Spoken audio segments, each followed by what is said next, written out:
Good evening and welcome to our Smyrna Town Council workshop. It is our January workshop, which we don't get to say often, to set for the January council meeting. We usually have our workshop in December, but because of the holidays, we moved it to January. So before we move into our awards tonight, I would like Mark Adkins, if you will do our prayer, and who's going to be? Jenny, will you lead us in the pledge? If everybody else stand with us, please. If you would bow with me, please. Father in heaven, Lord, we just come to you tonight. And once again, as always, Father, we're just so blessed here in the town of Smyrna. We thank you for that. We thank you that you watch over our employees and the citizens of our town, Father, and you continue to bless them. Keep them well. Father, as we process this meeting, we pray for discernment. We ask for your guidance in all the decisions we make that affect our citizens. Be with our country, Father, and continue to watch over our country and the leaderships that we have, the leaderships here locally. Continue to give us guidance. Forgive us where we fail you. We ask all these things in your name. Amen. Amen. Please face the flag. I pledge allegiance to the flag of the United States of America and to the republic for which it stands, one nation, under God, indivisible, with liberty and justice for all. Thank you, Mark. Thank you, Jenny. Okay, tonight we have quite a few recognitions, and bear with me. Our first is going to be our parade participants.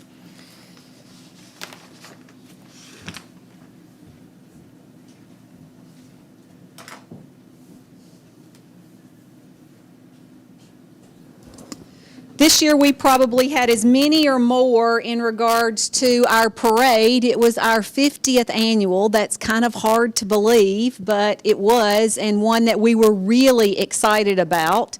And our first float division was the float division winner, and it was the Rutherford County Sheriff's Office. And and we've got a photo there on the screen, and if they will come up to receive their award.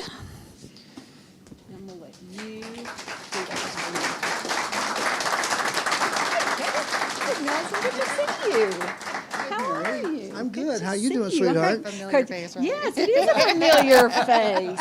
So, who wants to tell us a little bit about your float? There we go. She was the committee head. She was the committee head, okay. So our parade float was the Sweetest Giftest Community. We're with the Rutherford County Sheriff's Office Citizens Academy. And so we honestly were not aware we were competing.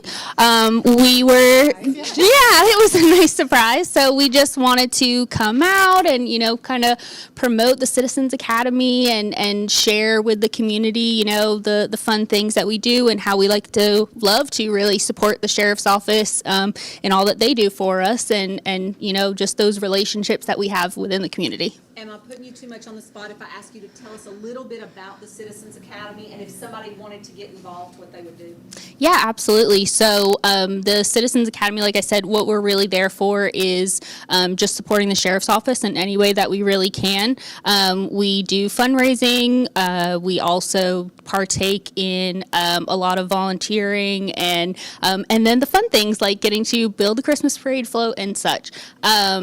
If you'd like to become a member of the Citizens Academy, you take the Citizens A class through the Sheriff's Office, and then once you finish that 10-week course, you are happy to join us in the Academy or the Alumni Association. So I'm going to let each one of you tell your name. I'm Rihanna Herron. Right. My name is Libby Stark. I'm the treasurer. Great. I'm Kedrick Rutz. I'm the president. Great. Well, we are so excited that you all are receiving the recognition, but we're also glad that you all participated in our parade. It makes such a difference, so we appreciate you guys. And Miss Heather's going to get a photo. Council, do y'all want to jump up? Don't look so excited. We were just getting relaxed. Come on in here. Come on in here a little further. Act like you love each other. Just wait. Okay.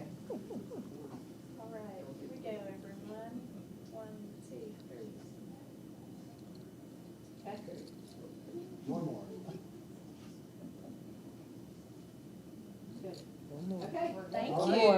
Thank you. So our next group was the walking group winner, and it went to Smyrna High School Marching Band. So, come right in. Thanks, Mark. So, one, I'm gonna let you introduce yourself and tell us a little bit about the band and how many you have in the group. Okay. I'm Ben Ray. This is my first year as the director of bands at Smyrna High School, though I've been here this is my 23rd year teaching at the school.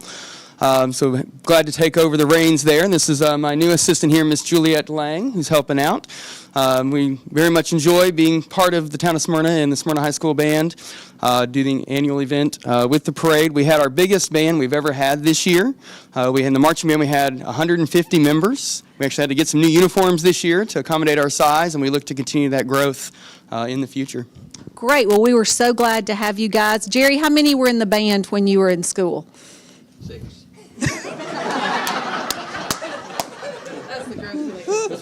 That's the growth for you. That's exactly right. Good answer. Well, we were so glad to have you guys. Y'all make a huge part of our parade, and we're always glad to have you. So thank you. Glad to be here. Okay, Miss Heather's going to get our photo. Council, do y'all want to? Oh, you want us to scoot this way? Okay. Good? Okay. All right, here we go. 1, 2, 3. Good. Thank you all very much. Thank you. Okay, our next winner was the antique vehicle winner, and it goes to David and Jenny Williams. So, Jenny, how long have y'all participated in the parade? 14 years. 14 years, but how many years would you say you've been in the parade? Oh, wow. Day one? I was trying to think. I think I was day one with the Yeah. parade as well. Yeah, So, because your grandfather was driving Santa Claus, and my daddy was Santa Claus there you for go. the first 2 there years. you go. Yeah. There you go. He was your dad was the helper for Santa, right? Yes. Yeah. Oh, My dad was Santa, and then your he was grandfather he was helper. Yeah, yes. he's the helper. They got in trouble because the train stopped them. Oh, that's right. I did. The Because they were train talking. stopped them, and they were talking. I do remember hearing about And that, visiting. and that Yeah. they were visiting, and Yeah. they were almost late for the parade. Yes. Yes. Because we have a much better route now. We do. We don't have to worry about the train. That's right. That's right. Well, we appreciate y'all always being in the parade. Yeah, So if it's y'all fun. want to jump up. It's really fun, and everybody enjoys it. I enjoy seeing it. Okay, more this way. Okay. Okay.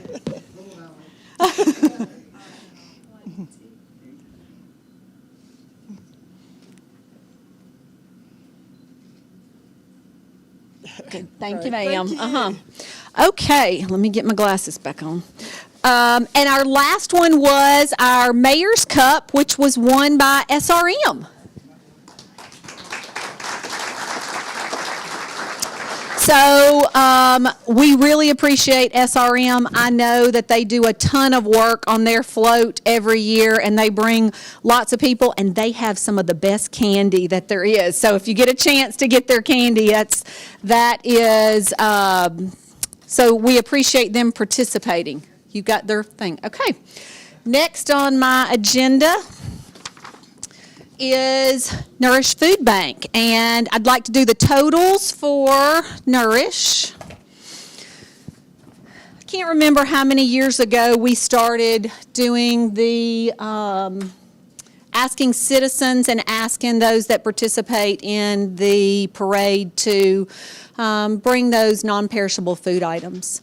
And it is so important in our community, more now so than ever. And we are so excited, and I think that I can't tell you how much we appreciate our employees that work on the float and push those carts along the parade route to pick up those items, and to those that participate in the parade that bring those items. So with the town of Smyrna and the Smyrna Fire Department, we collected more than 40,500 pounds of non-perishable food items during our annual Christmas food drive to support Nourish Food Bank. The contributions will help provide food assistance to families in need throughout our community. We also have money that came in as well. Norman, if you'll come up, please. And, no, that's Stewart's Creek. So this is the money, which I think is important. It is so important. It's so important. Yeah. So tell us a little bit about those families that are our neighbors, that are our friends that might just need a hand up, especially during the holiday season. Yeah, this year has been a little rocky, a little crazy for Nourish. We're excited to still be fighting the good fight and doing the work that we do. We, this past year, served over 54,000 individuals. The majority of those live right here in the Smyrna, Laverne area. We make sure that those people coming to see us get at least 21 meals is our goal, 3 meals, 7 days, and they can come to us every month if they need to. We're just there trying to offset the cost of groceries, right, that they're perhaps EBT is not covering or their Families First doesn't cover. So we are supplemental, but we are giving grocery carts full of food to these families to make sure everyone's getting what they need. So let's talk about if somebody wants to contribute, what they would need to do, but also let's talk about if it's a family that might be watching that needs assistance, what they need to do. Yeah, so if someone out there needs food, and I don't care who you are, if you need food, walk in our door. We have 3 direct service sites located here in Middle Tennessee. We have one in Murfreesboro. We have the one in Smyrna that's been here for 25 plus years. It is our home, so come see us. It's over on Richardson, right behind the health department. All you've got to do is walk in, fill out a quick application, and we will sit down, get a little more information from you, and then give you a grocery cart full of food. It's that simple. If you want to help us continue feeding our communities, all you've got to do is go to our website, nourishfoodbanks.org. You can Venmo, you can send a check, you can give us cash. We'll take whatever you want to give us. Food drives are always helpful, especially in the middle of the year when they're not as prevalent as they are at the end of the year. Yeah, great. So we appreciate you. We appreciate what you offer our citizens here in the town of Smyrna. And when you think about that number that was served, guys, that's almost what our population here is in the town of Smyrna. So I promise you, there's somebody you come into contact with every day that's in need of this service. So thank you for what you do, and we appreciate you. Thanks. Thank you. Oh, wait. Oh, sorry. There's got to be a picture. You forget about the photo. Yes. Get our exercise.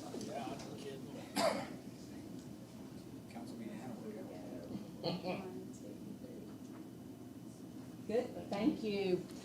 Okay. Yes. So, not everybody gets to come out and view the parade along the parade route.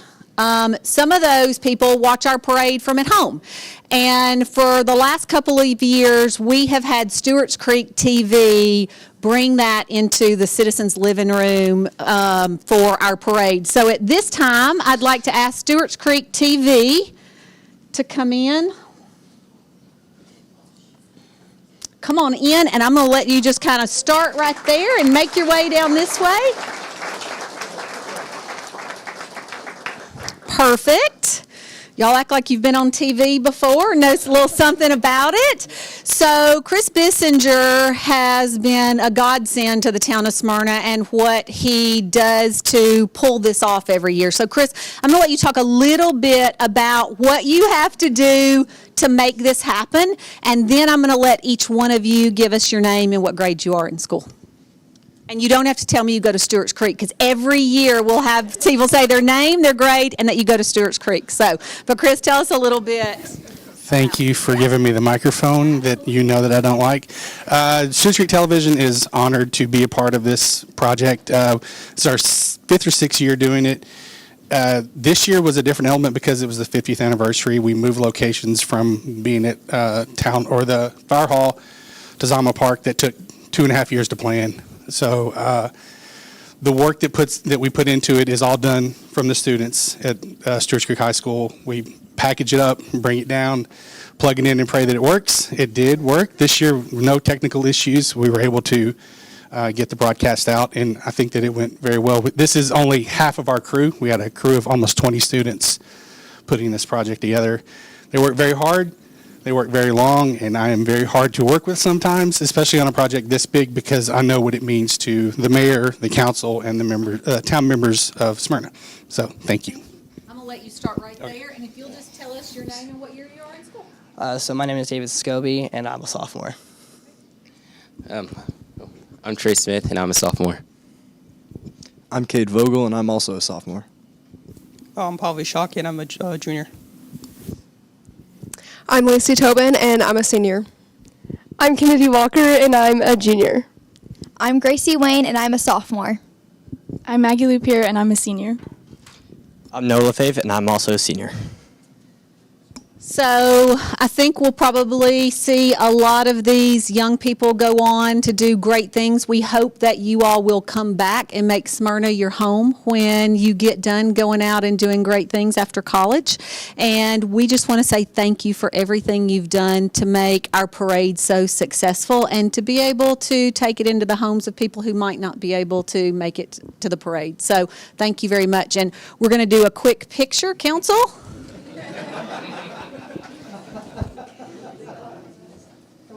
Close. Miss Heather's going to say, get close. Look, see what she's telling us. Get close.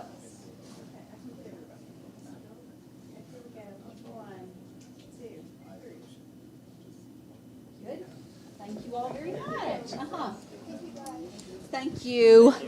So last but not least is what I find the best part of this is going to be the crowning of the person of the council member or admin that brought in the most money or canned goods.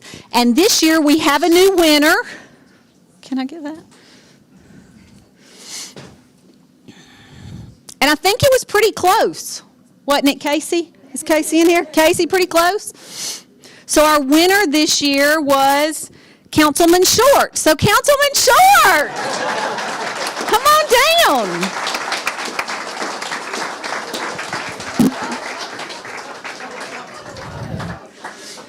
We are oh wait, let me put this on first because I don't think this will fit over your crown. Okay, there you go. Oh yeah, don't look at the ear. Pat, we're what? Okay, sorry. Put your arm. Put this arm comes out. Have you not ever worn a sash before? Oh my word, never. Okay, never won anything. Okay, well there. Wait, let me kick this. Okay.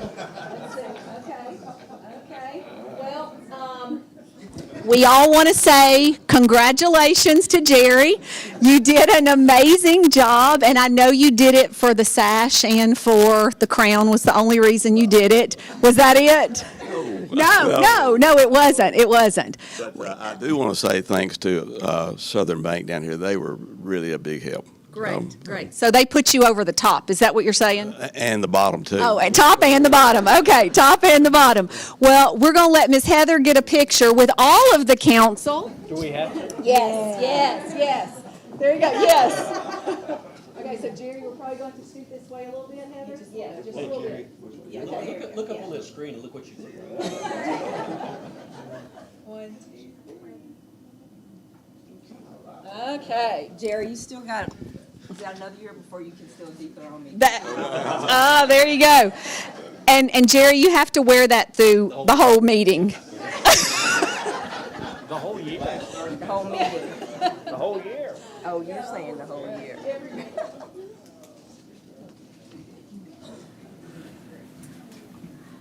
Okay. Amber and Casey and Heather, is there anybody I've forgotten award-wise, or have we covered everything? We welcome all of you to stay if you would like to stay for the meeting, but if you would not like to stay for the meeting, this is probably a good time if you were here for the parade information, but you're always welcome to stay if you'd like. So I will give you that option. Thank you. Not you, Mark. That's right, yes. Thank you all. What? I don't have an agenda. There we go. I got it. Okay, before we move on, we have a presentation by Tom Rose, our Public Works Director, about our brush truck service update. Tom. Were you wanting to wear the crown? No, I'm good. No one can truly wear that crown like Jerry does. I will say this, Tom, you do an amazing job of heading up the town employees for doing the float and for getting the middle school band on the float and for collecting the items. We really, really appreciate it. Yeah, So, it's a lot of fun. it is. Agree. Okay, I'm going to let you talk a little bit about Okay. the brush truck service. Let's see. Okay, so just earlier, last year we went through a little bit of what our brush service issues that we were having. So talked to Dave and Todd and put together a presentation to kind of discuss what we had been working through for the last several months and a plan on what we're proposing to you all to see what your thoughts are on as far as moving forward with our brush truck service. So a little bit about existing service regulations for our brush truck service here in town. We pick up single pile, no commercial cut brush. We only pick up at residential homes. Any leaves have to be in a biodegradable bag. Sizes of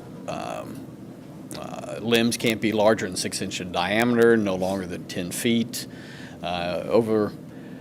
Sometimes over the years we have people who hire somebody professionally to come in and cut down maybe a significant amount of trees or limbs on their property, and that's something that we don't pick up. If it's been commercially cut, we don't pick that up. But if we can't find out if it has been commercially cut or not, then we go ahead and pick that up. Sometimes, especially last year, we've had a significant amount of brush that was dropped off. In the springtime, that's typically where we see most of our brush, is when people first kind of come out of that winter, and when it first comes to a warm day, we get a long weekend, we see a lot of brush start picking up, and that's when we start struggling a little bit. We struggled a little bit last year as far as being able to keep up with the amount of brush that was put out. Feel free to interrupt with any questions at any time. Don't have a problem with that.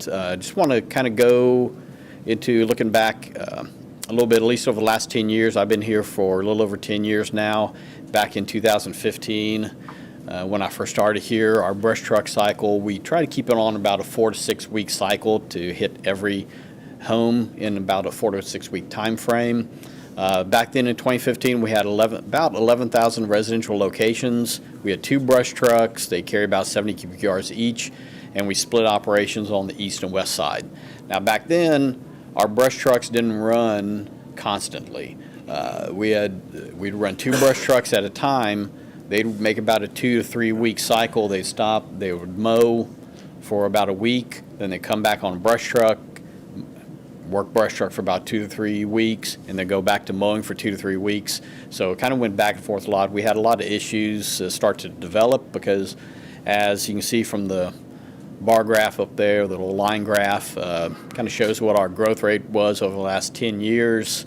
We're up to about 16,000 residential locations. Eventually between 2015 and 2025, it got to the point where, and I think probably around 2017, 2018, it got to the point where there were just too many homes, we couldn't keep up with the same number of people running the brush trucks as mowing. So we hired some more people to take over mowing, and we had a dedicated brush truck crew. We had 4 people. We had two two-person brush trucks at that time, and they were able to keep up with that 4 to 6 week time frame. Sometimes it's a little bit shorter in the summer when people aren't cutting as much, but typically it's 4 to 6 weeks we're shooting for. And again, like I said, right now we're running 2 brush trucks. We have 3 brush trucks. So we've got a one-person brush truck we bought in 2024. We have 2 two-person brush trucks we ran in 2015 and 2004. A little bit about the difference between those is that a single person is somebody who's operating in the cab, driving the vehicle to a location. They get out of the cab, and immediately right behind them are the joystick and the toggles to be able to manipulate the arm to be able to pick up all the brush. The 2-person requires somebody to sit on top of the cab while someone drives it through a subdivision, and the person on top operates the boom to be able to grab the brush, put it in the back. Definitely the one-person brush truck is what we're going to go to in the future, as we need to replace them. You can see one of our vehicles is a 2004. It is an older vehicle. It's really just kept running in such a way where we can use it kind of more in emergency situations. But we've gone, like I said, we've gone from 11,000 residential locations up to 16,000 residential locations. A little bit about the challenges we had in spring, early summer of last year. Normally, we've had about 2-3 homes with what we call excessive brush, meaning that they line their entire front of their property with brush, 6 to 8 feet high, 10 feet deep. That last year was slowed us down tremendously. We had 35 homes that just dumped brush instantly.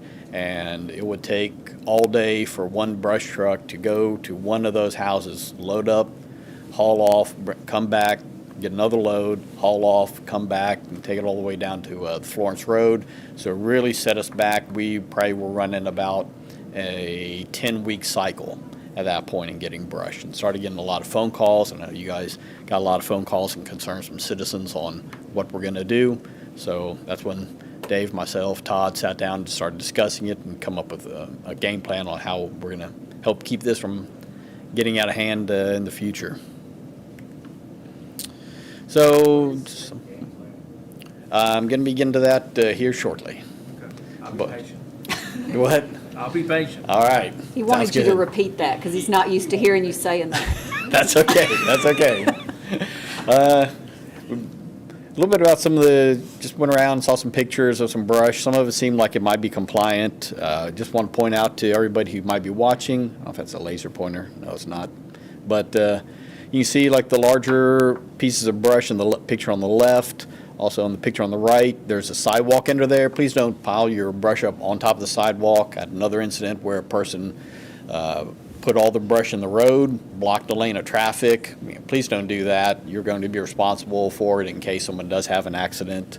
Another thing that guys deal with sometimes is that larger logs left in the brush pile. Sometimes they'll pile it at the very bottom and put a bunch of brush on top to pretend like it's not there, and the larger logs that is, so we call them and we tag it and make them come out there and separate out the smaller limbs from stuff that exceeds what we can haul off. And just to let you know, those 6 inches diameter and 10-foot long is not our requirements. That's requirements for City of Murfreesboro. They operate the mulching facility on Florence Road, and they tell us that, you know, these are our stipulations we have to live by. So if we start bringing them stumps, things like that, they're not going to allow us to haul to their mulching facility. Last one was actually a pretty good pile. I saw that on the way to work. It's on Brookhaven, right off of Brookhaven, one of the little roads off there, and just nice pile, kept all together, nice and tight, and had correct diameter of material inside of it. So I started contacting some of the municipalities in our area to find out what they do with their brush truck service, how they provide it. A lot of them used to have what they called a chipper service. Now they've gone straight to a brush truck service. They don't chip on site anymore because that's hazardous, as well as excessive amount of time to do that. Laverne, right up the road, they have 2 brush trucks. They operate on about a 6 to 8 week cycle. They take a 10 by 10 by 5 pile each cycle until complete, meaning if you got a pile that's 10 by 10, well, let's say it's 30 feet long, 10 by 5, they would take a third of it one time. 6 to 8 weeks later, they come back around, they take another third. 6 to 8 weeks later, they take the rest of it. So that's kind of how they operate. If it's equal to or less than that size, they will take it all at once. City of Murfreesboro, they have 14 brush trucks as well as a pickup truck that goes out to do, special calls. They operate on about a 3-week cycle. Anything larger than a 6 by 6 by 5 size, they leave it for their extra brush truck. What they do is they contact the owner, let them know that's an excess pile, and if the owner agrees to pay that, they charge them a $100 fee per load, and if the person agrees to pay that, then they add that into their utility bill. If they don't agree to pay the $100 fee to haul off the brush, then eventually codes enforcement comes out and they start fining them for litter until it's either the $100 is agreed to be paid, or the pile's gone. City of Gallatin Brush Service, Gallatin's about 55,000 population. They run 8 brush trucks. They take about a 1 week to a 6 to 8 week cycle to go through and pick up all their brush. I can't imagine it taking long to pick up brush with 8 brush trucks and 55,000 person population. Anything larger than 20 cubic yards, which is about a 10 by 10 by 5 area, about the same size of, pretty much same size as Laverne has, they'll charge a $75 fee per trip for every time that the brush truck will come to your house and haul off. But it's just for anything larger than that. So the brush service would still be, a regular service for people. They would not have to pay anything extra as long as they didn't exceed any of those pile sizes or anything like that. Any questions or anything? Yes. So, all right, so we looked at what some other municipalities are doing and put together some optional recommendations. One of them is no change, not to do anything, wait to see if we have any excessive brush piles this next year. Another option is to put in the budget and purchase 2 one-person brush trucks. They're about $250,000 a piece, so you're talking $500,000 investment. We would not have to hire any new employees because that would be one brush truck. We currently have one brush truck with a single person and another brush truck that has 2 people. So we take the two-person brush truck and break those people out, and each of them would operate a brush truck separately. So again, we would not have to hire any new employees. That way we run 3 brush trucks continuously, and we would have an extra brush truck that we would probably keep and not auction off in case one was broken down or in case we needed to have a special run. Another option is to hire a third-party company to come out and pick up brush. I called several of them. They gave me prices that vary anywhere between $2,000 and $5,000 to pick up a 10 by 10 by, or anything larger than a 10 by 10 by 5 area. So kind of excessive cost on that. And we also looked at a policy change for excessive brush, and Mr. Peach helped out putting that together, writing that policy. I don't have any thoughts or anything so far? Yes, sir. So the first comment is on your previous page where you're talking about what other communities are doing.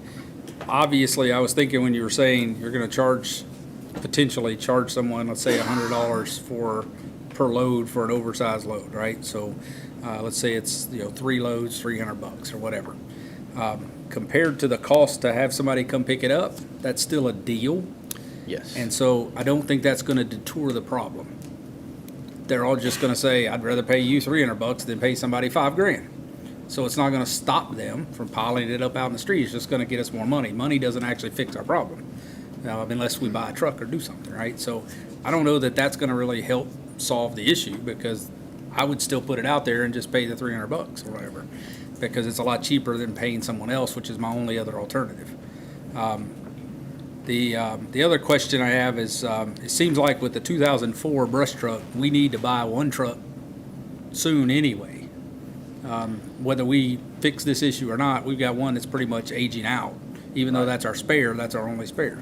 So 2 trucks might fix the problem, but it seems like that's a little bit of a different, we probably need to spend money on at least one anyway. So maybe that to me seems like a different issue. That's more of a maintenance of our equipment problem. 2 would help fix our problem because we get another one in the thing. And then I guess the last one is, I don't like the third-party brush pickup obviously, because that's going to cost us a boatload of money. Right. So that's my comments. I kind of was, as you were going through them, I was thinking, I was like, how's that going to help? Or how's this going to help, right? So the only thing that really is no change or buy 2 trucks is really the only thing I see as an option. So to fix the problem. Right. What is your recommendation to us of what you would like to see happen? Well, what I think would help is we need to maintain a schedule. So if we do come up with someone who has an excessive brush pile, we let them know it's going to cost a fee, and then we leave it. And we have 2 trucks that continuously run their route without stopping to handle anything like that. Once we agree on picking up that load, whatever it is, if we charge a fee or whatever is decided, then that would be bringing in a third brush truck, having those people on who probably normally our guys work a ditch crew, so we would have our ditch crew take over one of our third brush trucks at that time and go pick it up. Now, I do agree that it's getting to the point where that older brush truck is aging out, so it would be great to get to that point where we can buy another one-person brush truck.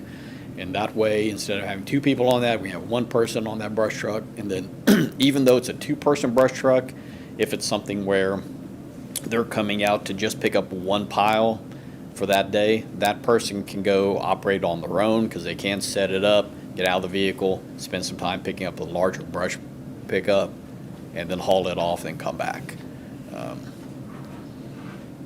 What does this ditch crew do normally? Normally, they go around cleaning out culverts, repairing driveways, digging out ditches, things like that.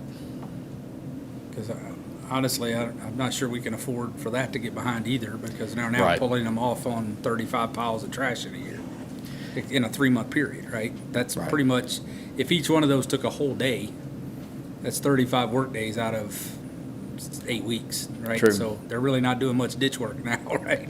Which is a whole nother problem. So we might be just moving the problem.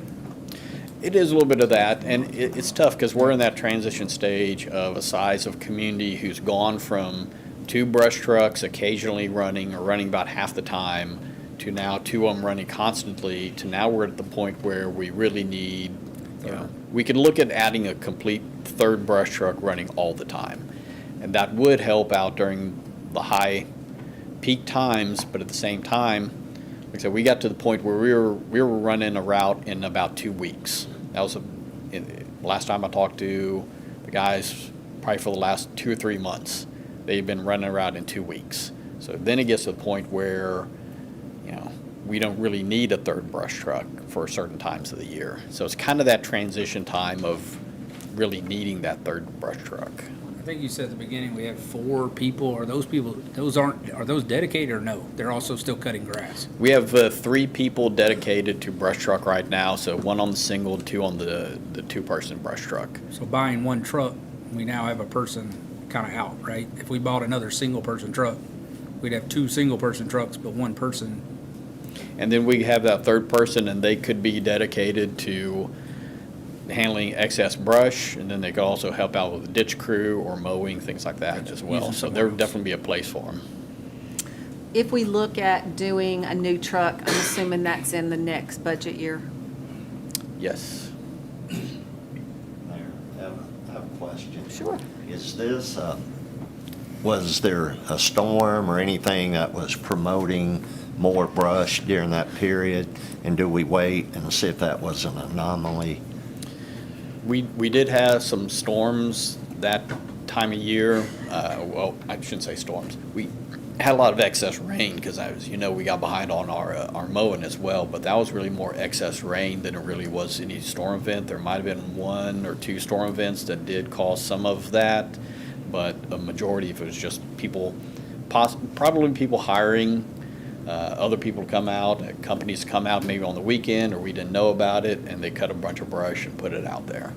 And the reality is that a lot of the homes that are being built now, they have very small trees and stuff in their yard. But as those homes get older and any trees people plant get bigger and bigger, our brush truck needs are going to continue to increase.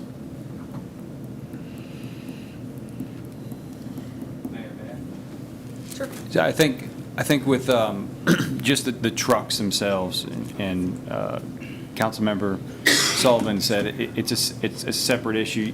In some ways it is. I think that's just something we need to look at through the budget process. It makes, to me, perfect sense to move from a 2-man truck to a 1-man truck, trying to gain that efficiency and try to free up some staff who's dedicated to that on occasion to be able to do other things within the department.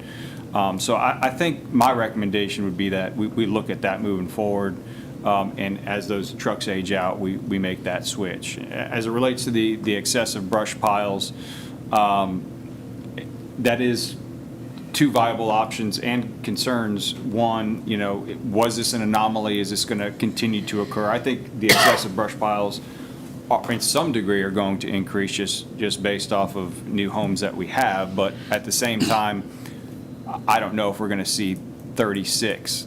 If we do, it's just to recognize that does become a problem, and quite frankly, it's an equity issue for the rest of the community because we're not getting to those in other neighborhoods as quickly as we should because of piles that are not compliant with our rules. So it really just a matter of we probably need to handle that in some fashion.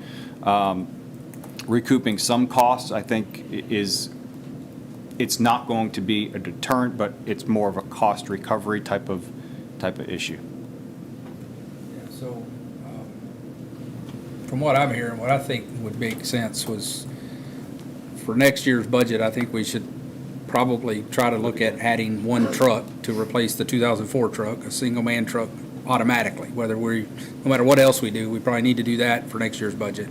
Since the period of time you were looking at was April to June, that's coming up, and it's really before June. So maybe we look at it this spring and see if it was an anomaly.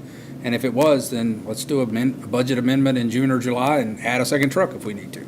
But rather than make that decision now because we may have an anomaly, right? It may have been a one-off.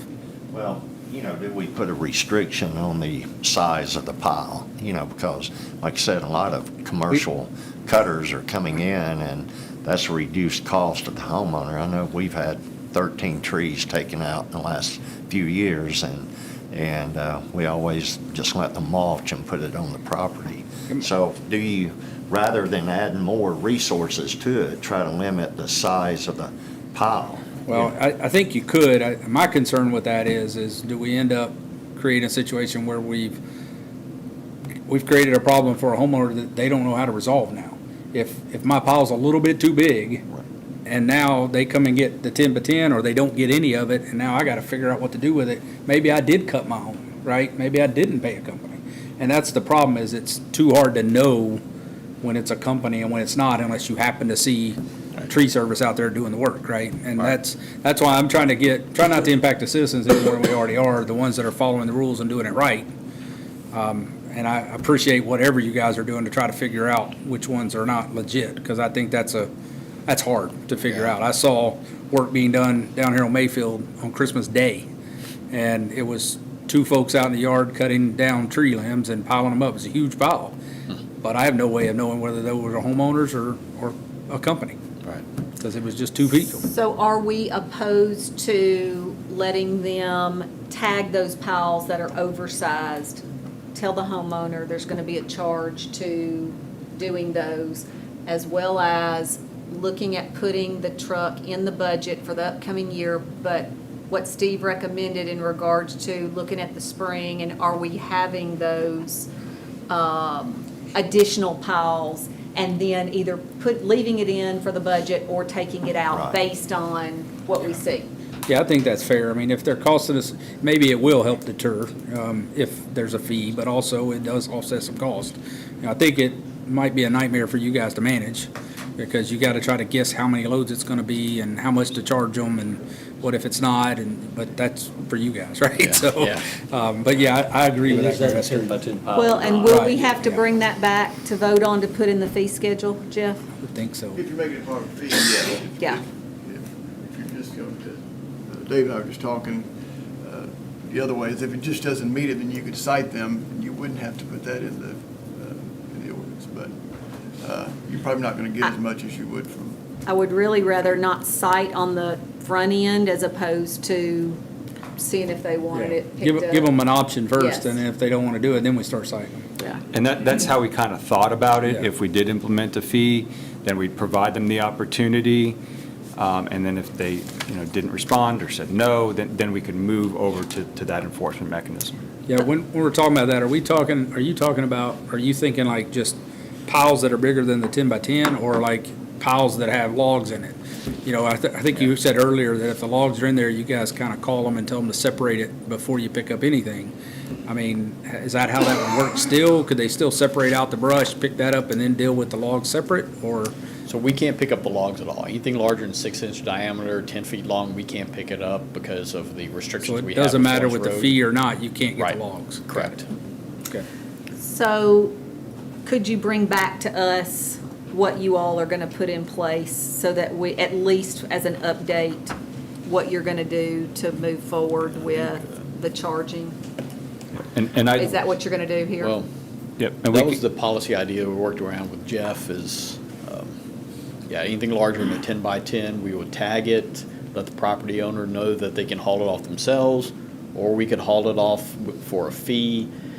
That way that truck doesn't stop. That truck just tags it, lets them know, and they keep going on their regular routes, gets to the people who are doing it the right way, who don't have excessive brush, and that way we don't fall into like a 10-week out cycle. We're still staying on a 4 to 6 week cycle.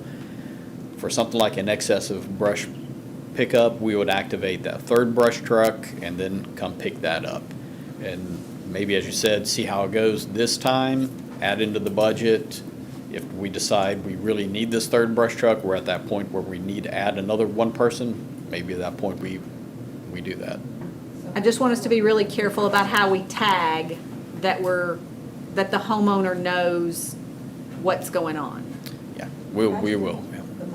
Amount, how are you just chose the $100 or? Based on other- Murfreesboro charged that, I think Gallatin was $75, so we looked said at. 300, so that's why I'm wondering, there were a couple Well, of different. it was, Three loads. like, it depends on the load, like, we Okay. our truck will haul 70 cubic yards. So most likely, we can haul whatever they put in their front yard, even the maximum amount, that can most likely be hauled off in 1 to 2 loads at the most. And Tom, some of the questions that I received from council members was, are we going to know how many truckloads it's going to take by looking at a pile? And I think, if you could just address that. We can kind of estimate that a little bit. We can take some rough measurements of it and then, of course, calculate, you compact it down a little bit, but we can give them an idea if it's going to be close to 2 or close to 3. Yeah, I think, the only comment else I would say there is, if we estimate it at 2 and it ends up being 3, I don't think we should go back and ask them for another one. That was our Okay. fault for missing, because you're gonna get in a situation where you've hauled off 2, it was really 3, now you owe me another $100. It Right. just gets messy. So make an estimate, best guess, that's what it is, that's what we're gonna charge you to haul it off. And that's it.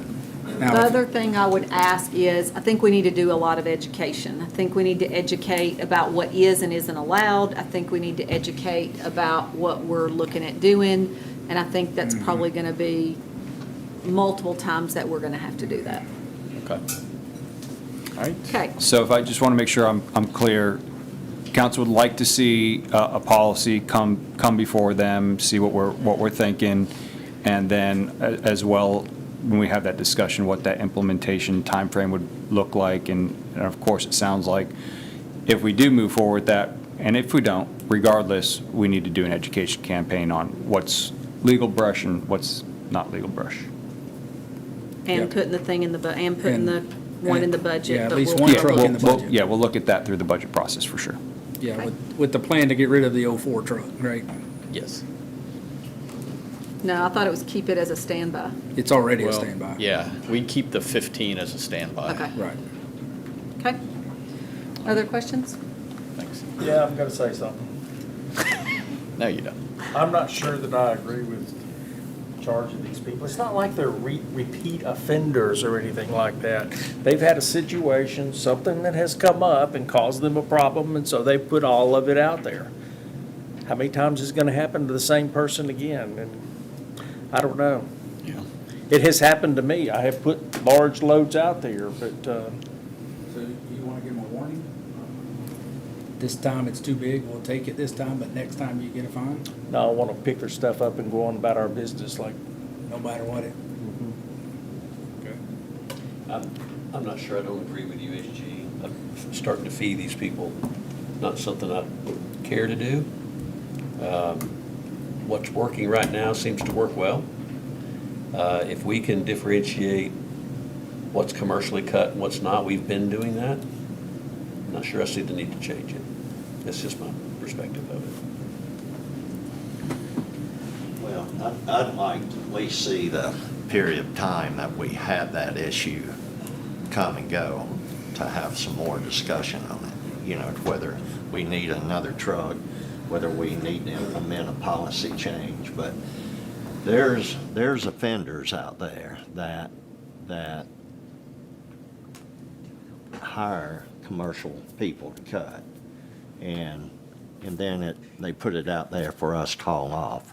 I'm not saying everyone does that, but, you know, how do you alleviate that? You know, how do you alleviate us basically becoming that commercial, you know? That's not new. That's been going on all along. Yeah, the issue with that though is those offenders are causing an impact to everyone else who's following the rules. Yeah, because it's slowing Because it's down the slowing brush down the truck process. routes. And I don't think the offender is the homeowner. The No. offender is the tree service. Right. That's exactly right. Because they know. I've heard of cases where the tree service said, I can just pile it up here, they'll haul it off. Well, it goes back to education. And the homeowner didn't know really. that. I mean, Yeah. Agreed. if we're educating the public that you can't commercially cut and expect to have it picked up, you've nailed it right there. Well, We don't have to charge them anything. let's educate, you know, draft up a policy, wait for that time period, and then reevaluate it. And even if people did just keep it to that 10 by 10 by 6 or smaller size, and so if they cut down a certain number of trees or limbs, and then 3-4 weeks later did the same thing again, and then the same thing again, it wouldn't slow us up. Right. You know, it's the massive amount all at Right. once. Storm damage and things. Storm like that. damage, yeah. Well, and back to the other side of that, how do you differentiate what 10 by 10 pile is? I mean, it's differentiating one or the other. It's, you know, it's who's gonna measure a pile of brush? It's eyesight, and then it's up to the stakes. So, majority of council, do you want something brought back with the money attached or without the money attached? Without. You're without. I don't care. I didn't see the value in the money anyway. It doesn't really solve our problem, but to get $100. So I don't really care one way or the Jerry other. Raquel Jerome? I'm more concerned with, I understand the money doesn't resolve the problem, but if we're having to go and get it and we're driving gas, and at least we get something to help with that issue. But I'd rather go ahead and do the evaluation, see what this time period brings, and then make a decision on it after they bring it back to us. But just because we don't do the money doesn't mean we can't tag it and tell them that Correct. we're not commercial gonna, cut. that it's Yeah. commercial cut that we're not gonna pick up. So we still I could get that. solve that issue too, so. Okay, so we're in agreement, we're gonna, or Jerry, sorry. No, that's okay. I mean, you said on some that what they would do if there was more than that load out there, they'd just take one month, they'd take one the next month, and Right. then take the next month. That might, You were talking about Laverne? Laverne Yeah. does that. The only problem with that is you could have brush laying out there for 60 days before Right. it's ever picked up. And that could be an aesthetic issue for the rest of the community. That's the only concern about that. no charge for me, Mayor. No charge. Okay, so, Jerome, you were no charge? Yes. Okay, so it sounds like we want something brought back, or do we, at that point, do we even need to have anything brought back? Because we're not having to vote on anything. The regulations in place Yeah. right now in terms of the size of the brush pile, so we'll see what operational changes, education, program changes, and then when we get into the April, July timeframe, after July, or sooner, if we feel like we need to, we would come back and give you guys an update and tell you how But it's you going. still have the option to move on from that brush load to bypass it and let them know that, because it's too large, we can't. Okay. All right, we'll Okay, do it. are you good? Yes, ma'am. Okay, perfect. All right. Okay. Does that mean you have something, or you're, no? That was just a little tap of irritation. It didn't mean Okay. anything but anybody but me. Okay, got it. Okay, so we will move into our items for discussion, and first we have public comment, and the town's public comment period shall be reserved for For those citizens that have signed up to address the town council or a board or committee at least 24 hours in advance of the meeting pursuant to the town's public comment policy, speakers are limited to 3 minutes, and additional comments may be submitted in writing. Tonight, we have 2 people coming to speak under public comment. When you come forward, I'd ask that you state your name, your address, and if you live in the town limits. And we ask that everybody here be respectful of those that are speaking, and that we ask that there be no clapping or any cheering or anything like that, that everybody gets their time to speak. So our first person is Joe Gurley about the Morton Lane Bridge renaming. Mr. Gurley.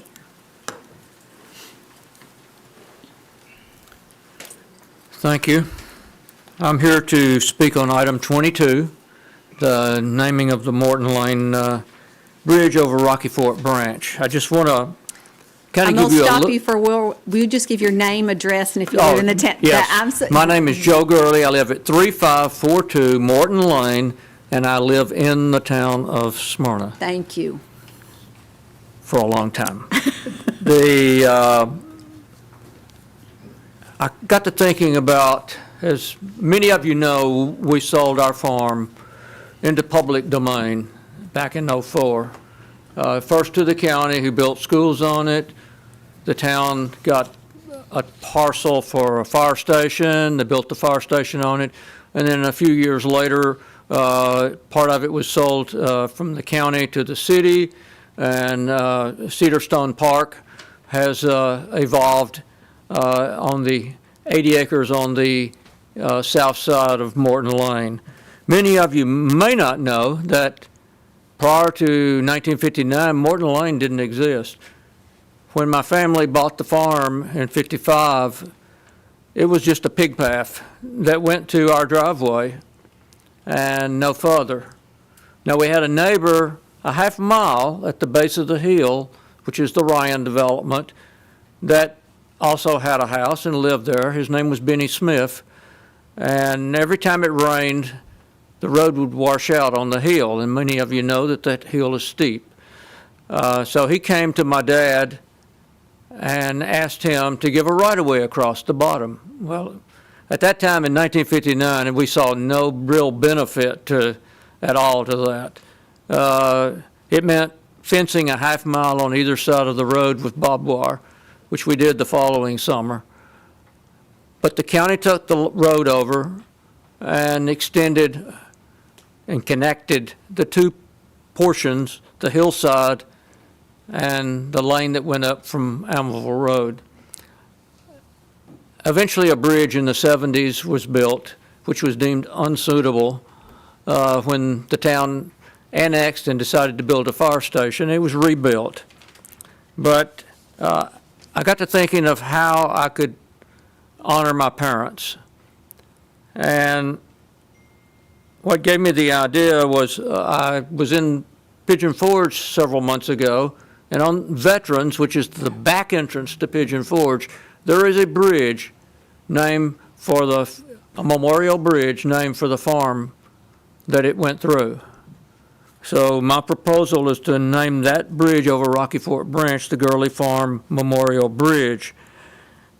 I think that's a good way to remember our ag roots. I've thought of several others.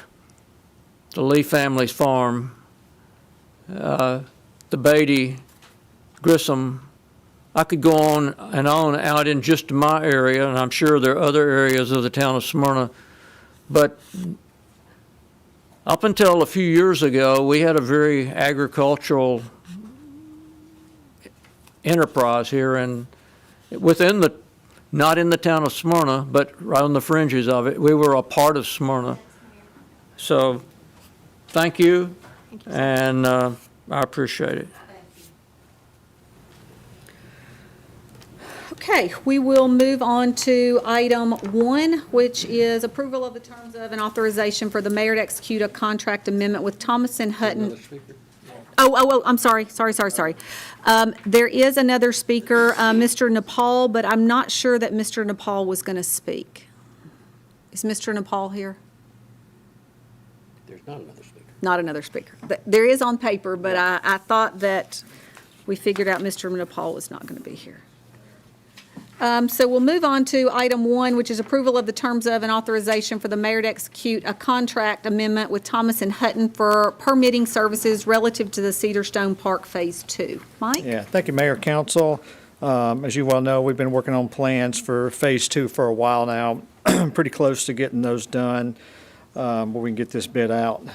During the time we brought this to the Planning Commission, it was asked, excuse me, to do a updated hydraulic determination for that property. And most of the area that Phase 2 is, or some of the areas over near the creek, and we needed to update that. So you can see, I went back to Thompson Hutton to look at this, and they worked with a subcontractor to get us to start that process. And when we did that, we did find out there were some delineated wetlands in there, and you can see in the information there, once it hits over half an acre, it goes into a different permitting process.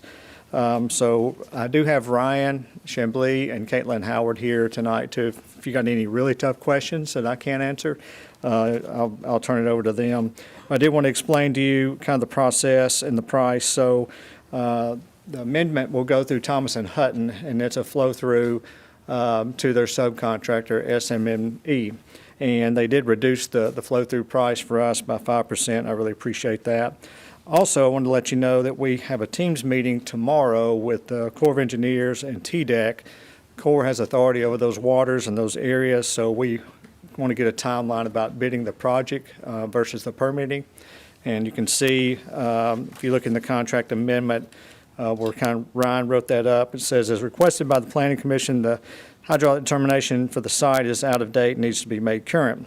The required work was performed by personnel certified by the TDEC hydraulic determination training, and as a result, wetlands have U.S. Army Corps of Engineers jurisdiction when delineated, requiring additional permitting. And the summary of the work is below that, and you can see the price.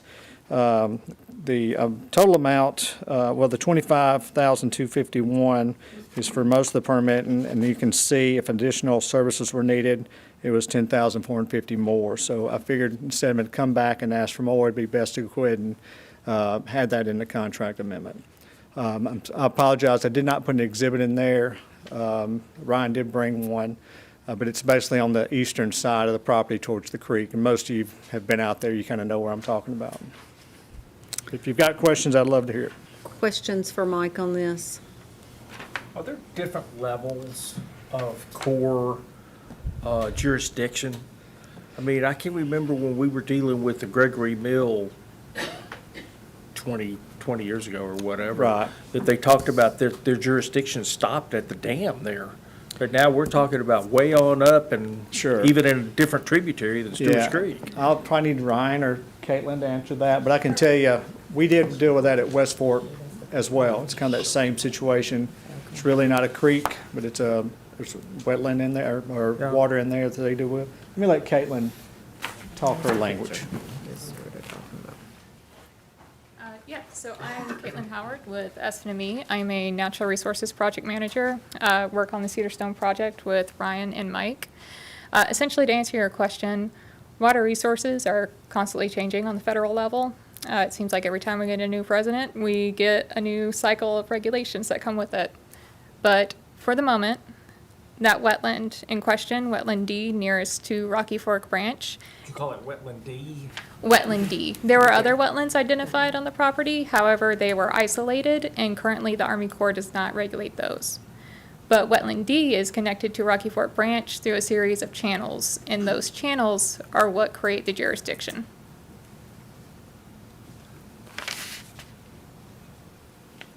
So is there a level that goes to Gregory Mill and then stops? So when was that? Mike, Years when ago? was that? Yes, 2003. I had to think from Ooh, I had not been practicing that long, but I imagine the water resources regulations were incredibly lax back then. Okay. HG, I think on Gregory Mill, they were just concerned about the fill within the Corps' jurisdiction. They wanted to balance on it. Balance the site. Yeah, We couldn't have, we basically couldn't have followed cut and fill policy. right. This is. Could be. This is a wetlands. Yeah, could yes. be. Caitlin, can you tell a little bit about how y'all tested to find out, test the soil, and it's not just go out there and look at it, that type of thing?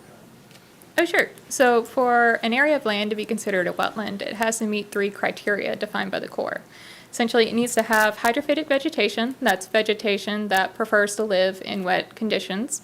You need to have hydrology, whether that's surface water or water that's just beneath the surface. Sometimes it leaves indicators in the soil. Sometimes it leaches tannins out of leaves, creates dark leaves on the surface. Really, the conditions range widely, but it's the presence of water that creates these conditions. And as Mike was mentioning, soils, over time, as the soil profile is inundated, you have a change in the chroma or the hue of the soil. Essentially, the iron that's present in the soil will turn towards the reduced form, which is more gray in color as opposed to upland soils. It's exposed to oxygen. Think of rusted iron, it turns like orange and brown, so you'll start to see more of those colors in upland circumstances. So that's what the study is to determine the levels? Right, the studies to determine how frequently throughout the year an area is inundated or saturated with water. Okay. And so the additional service is if something changed in the water, you'd have to do additional archaeological studies. Is that right? Okay, so as far as the species studies go and the archaeological survey that's mentioned, essentially the Army Corps is responsible for making sure that any project that they authorize or oversee does not impact federally protected species or cultural resources. On the state side of things, the TDEC is charged with ensuring that no state protected species are harmed during any of their projects. So what's the additional services then for archaeological reconnaissance? I don't understand what that means because it already says archaeological study is part of Task 5 under the phase that you're already doing, right? Okay, so the one that's included in the bulk of the permitting fees already, not the additional, that is a background review. That is desktop only. It will go on to the State Historic Preservation Office for review during permitting. And at that time, the Preservation Office can require that we go back and do an in-field survey. So it's kind of as a, if it's required, it's going to be that additional $10,000 figure. Okay. Okay. Other questions or comments? Okay, seeing none, we'll put it on the agenda. I did forget to remind not only council but the public, our first 13 items are items that would fall under the consent agenda at our meeting next week. So item 2 is approval of the terms of and authorization for the mayor to execute a rental agreement for the From Here to There exhibit for the Smyrna Outdoor Adventure Center. Mike? Yeah, thank you, Mayor. And also want to say thank you, Caitlin. You can see why I wanted her to answer that question. The SOAC continues to rent approximately 3 educational exhibits per year, and the staff has again coordinated the rental of the popular From Here to There exhibit for the summer of 2026. It will run from May to September, and it's a hands-on exhibit. We have had this exhibit before. It was very popular, and it's a good time to have it because our summer camps will be happening very busy in the summer, and we're just asking for the mayor to approve this after it's on the council agenda. The cost of the exhibit for the 3-month period is $29,500 plus whatever shipping costs we will have at that time. Questions for Mike on this? Yes, sir. I think in the description, it calls for 3 months, and then also in the, somewhere in there, it calls for May through September. So Right. when, May through September, I think, is 5 months or something. Yeah, typically it comes in at the end of the month, and it takes us a week to set it up. Right. And then we have to pack it up, takes another week. So when we get the official dates. So the date that you exhibit it will be 3 months. Typically around 3 And then you got to months. set up and a takedown. Yes, sir. And that can change, like if it needs to come quicker or later. But it's typically the time Sure. period you're paying for is 3 months. They're usually typically 3 months, or you can extend them to 6 months, but you do sometimes get more weeks out of it than what you really planned. And that's we try not to have gaps down there, but when we do, we just kind of set up some games and things out there. But it's a good question. I appreciate that question. Other questions? Item 3 is approval of the terms of an authorization for the mayor to execute an agreement with CBRE relative to the Stewart's Creek Gravity Sewer Project reappraisals. Hey, Mike. Hey, how are you? Great. Okay, so, let me back up just a little bit. We had discussed before, this is on the Stewart's Creek Sewer Project. So, we had already started getting appraisals, and CBRE had gotten 23 appraisals. Then we met with TDEC Environmental. They told us we could not put the thing where we wanted it to go. We had to lower everything below the creek, which caused reappraisals, which we now have to go back and get. So a couple of questions to that. One, is it standard practice that we would do the appraisals prior to going to TDEC to ask them for the information that we gained to know we had to go lower? We didn't know there was going to be a problem until someone spoke to environmental, which is typically there's not one, but what they said was where we had some crossings that were coming up in the creek, they called it impounding water. So we had several options. You can technically go to banks or lending institutions and buy credits for somewhere else, somewhere else to let it go, but the estimate on that cost was $7.5 to $8.5 million additional for the project. So it was easier to do the redesign and get everything down below where they were happy with it. But when we originally designed it, why was it not found that we were going to need to go this low? I'll be honest, I don't remember exactly. We were to the point that we were getting ready to submit the design plans. We had already started getting easements because there's a lot of them that we have to get for this project. And environmental actually, I think, jumped in and said, hold on, there could be a problem. So we set up a meeting with them, stopped getting easements, and went from there. So that's kind of how we were. Typically that happens when you submit to TDEC and everybody does their review, but I think SEC reached out to them just to take a look, and once they did, we put all stop on easement acquisition and called them in for a meeting. That's when we found out. Okay. Other questions? This list of names and such as that, we having to go back to them? We do not, because we redesigned and lowered everything below the creek, so we are not impounding water. Other questions? Okay, we will put that on the agenda. Item 4 is approval of the terms of an authorization for the mayor to execute an agreement with the city of Laverne for the Blair Road Project gas relocation project. So this is part of the road widening project. Laverne is doing, the big piece is Waldron Road. But within that, they're realigning some stuff on Blair Road, which impacts our 6-inch gas going up Waldron and the 4-inch coming down Blair. Mr. Peach worked with Laverne's attorney to come up with this agreement. They have bid the project, and the fiscal impact of this is $272,111.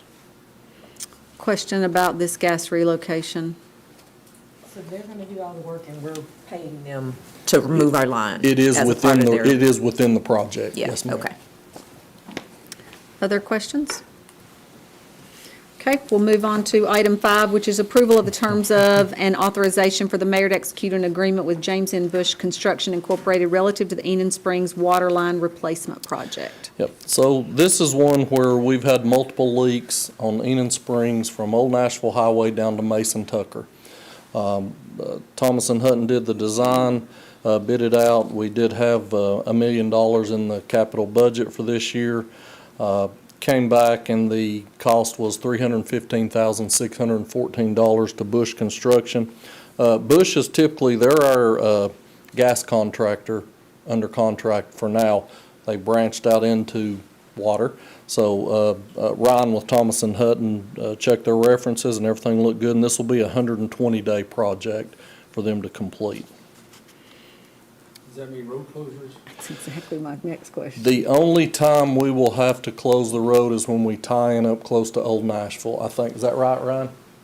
Actually closer to Mason Tucker. Mason Tucker. Sorry, had the wrong end. You said there was $1 million budgeted, so does that mean there's 700,000 you're not gonna use? I'm going to use it on the next item. I was gonna You say, didn't there's your, think he was there's gonna your do brush it. truck. That's right, So, yeah. Go ahead. Okay, so any questions on this? Okay, we'll move on to item 6, which is approval of the terms of and authorization for the mayor to execute an agreement with Jarrett Builders Incorporated relative to the golf course water line extension and connection. Yep, so, the reason this got started, we were working with the airport, they were doing work on one of their runways, and, we found out that the water line comes from the base right in front of their runway and feeds the golf course. So we need to eliminate that issue and cut the water line off. So what we're gonna do, we'll go on, to Sam Ridley and tie into the 24, run it over to the golf course, tie it in that way, set a meter. The back 9 is already metered. This will meter the front 9 and disconnect the line across the airport authority, which makes everybody happy. And the cost for this was $206,702. And again, we were way over budget on the last one, so we can easily cover the difference here. I have 2 questions. First, does that mean we were getting free water before? It's not free water, but technically, yes. Okay. Technically, yes. And so now we're gonna not be getting free water. Okay. Second item, this is fresh water, right? Not sewer water. That's correct. Not reclaimed water, fresh water. That is correct. Okay, so we have a sprinkler system problem on the reclaim side, and we've had many conversations about putting in a filter. Correct. Since we're going to Sam Ridley and putting in something at Sam Ridley, is this a good time to do that filtration at the same time? So here's where we're at with the filter on the reuse. So what happened was when we repainted the tank, they sandblasted the inside and outside.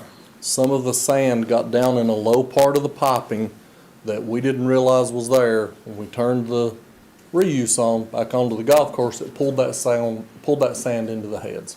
Okay. So we do have one filter there. We're putting an additional filter in. Staff is still trying to get pricing to do that. They have now reached out to a second company who will have to come out and look because it's a special filter, a certain kind of filter, and the grid of the filter has to be a certain size to stop this from stopping up the head. So hopefully soon we will have that in and done, and Scott will be happy and everybody will be happy. And Jarrett we'll take Builders care of can't do that as part of this project? No, that's not their wheelhouse. The filter would I come from. didn't think water was either. Yeah. Apparently it is now. The filter is a specialty filter that would come and we've been back and forth for the last several months. Yes, we have the filter. Yes, we're working on pricing. We can't get communication back on the pricing. The guy that was handling it left the company. Now we're trying to deal with somebody else. So they're reaching out to Bar Environmental, who has done a lot of filter stuff at the wastewater plant, to come in and take a look and get us pricing. Okay, I'm just trying to push to get that before spring, so we don't have the same problem where Yes, sir. we kill all our greens, right? Understand. Mike, do they ever pull water out of the creek? They did, but I don't know, Scott, are say- the pumps still operational? They do have that ability to do It that. was put in like 40 years ago or something. I don't know if they're still using it or not. I remember.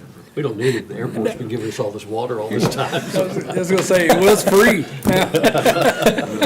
Well, technically, it came from us. It just went through the airport, so. I'm messing with it. Because they're here. It was on the airport's meter. Yeah, that's right. Any other trouble you all want to get us in before we move on to item 7? So we will move on to item 7, which is approval of the Fire Department Administrative Policies and Procedures Manual. Cameron, how are you? Not bad, how about you? Great. Good evening, Mayor and Council.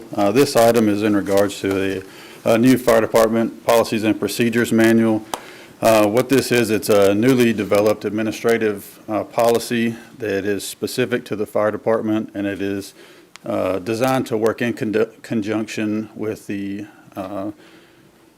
town handbook, the various policies, different industry standards, things like that that we use. We developed this handbook through peer-led committees, senior staff, industry best practices, things of that nature.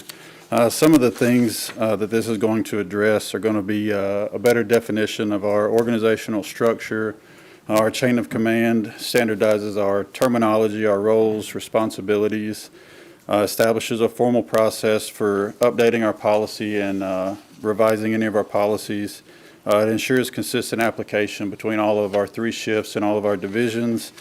It's going to kind of outline our job requirements, certifications, our promotional standards, define our training and physical fitness standards, professional conduct expectations, gives our personnel a clear guidance on attendance, leave, PTO scheduling, overtime standards, addresses our uniform and grooming standards to ensure consistency and uniformity across all shifts.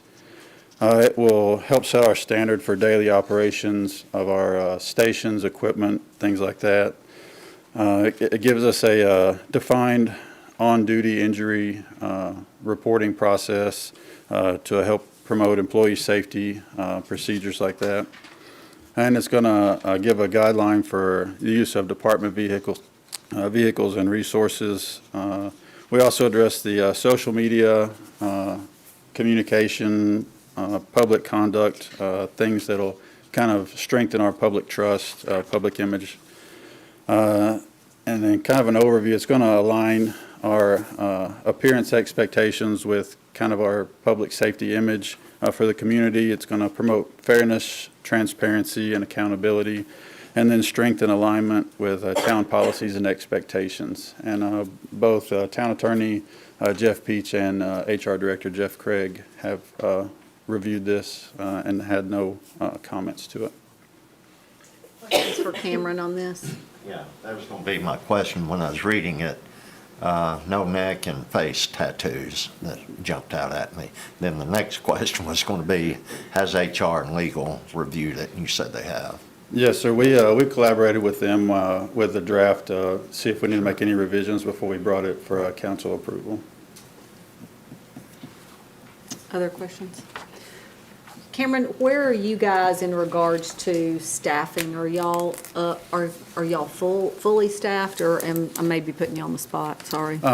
We are not right at this time, but we have submitted 10 personnel. They're in the process with HR, and once we get those staff on, then we will be at full staff. And they're at various stages of going through the Process. psychological testing, things, HR requirements. But Is there a study out there, and I can't remember y'all's organization that we get a lot of the studies from?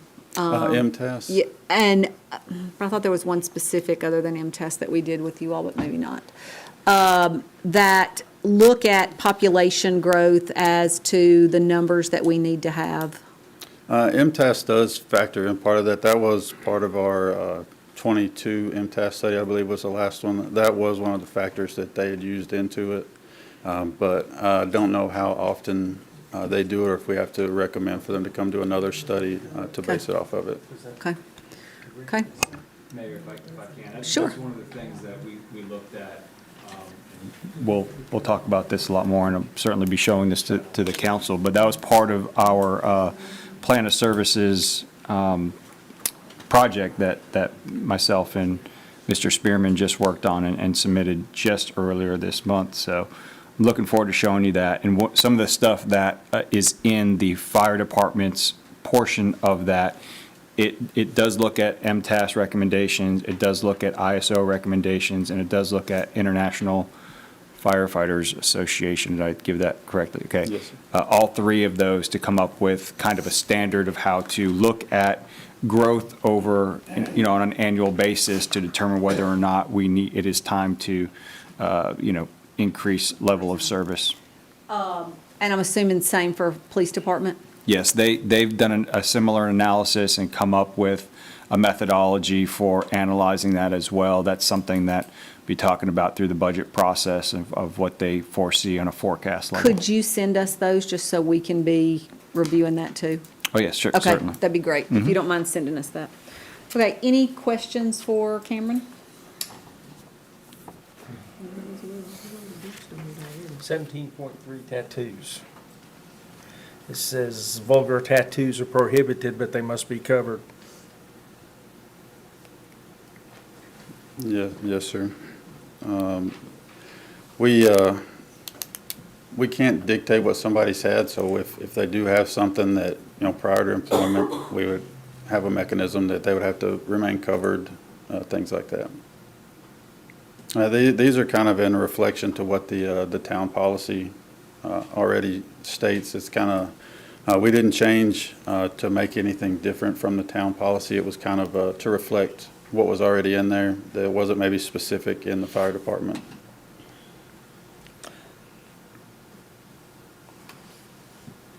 You're gonna have to cover your tattoo, Mary Esther. I don't got one. I don't know where it was. I didn't write it down at the time, but it was talking about updating this policy here. And what it said was, it just talked about, okay, we're approving this, right? And then it says that it can be changed by the chief or maybe the town manager. Should it not have to come back before us? I mean, Jeff, I guess that's your question. So the reason, and not all places do that, but the reason that I have the police department and the fire department bring their standing operating procedures, what I would call it, to you is because as a legislative body, you have immunity as decision makers, whereas an unelected director does not have immunity. So will it come back to you? Yes, but it does not state that in the documents. It's just something that I recommend that we always bring it back to council for those policies so that we have immunity as decision makers. So But does I it don't need think to it says say it. So does it need to say it in this document? I don't think so, but if you'd like it to, I'll be more than happy to add it. I just wonder when we're not sitting up here and you're not sitting in that seat, do we want to make sure that councils that come after us have that authority over it of approving or not approving whatever they want to change in the handbook? Well, and there's also some caveats where the chief can make policy at that moment where we wouldn't have to wait for 2 months or what have you either. But I mean, I don't have a problem putting that in there. I've always been an advocate for bringing policies to the town council because of that reason. It's just that the SOPs, it's not required with the police either. It's just something that I've always done. What's your recommendation, Counselor? It's an easy fix. I can put it in there before the council meeting. One sentence, isn't it? That's right. How do you all feel about it? Do you care one way or the other? I mean, if it's going to be one way or the other, why not put it in there? I mean, just, it covers everything, so. I think So if I you're still going to have put a it there, I hate to say it, I think it's going to be put in the police departments too. Well, and because the fire department put theirs all together at once, but the police already had one, and they've just been making updates because of accreditation issues. So, that's why you see it kind of piecemealed with the police Right. departments. And so we can add that. They'll be bringing items all the time, so I can always throw that At in. that point. Pretty So easy. you said something, I want to make sure I'm understanding clearly. You said the SOPs that the chiefs can make changes to. Is that what you said? Well, they can make policies, what I'm saying. They can make policy, like something comes up that was not dealt with in here. The chief, as a director, can make policy.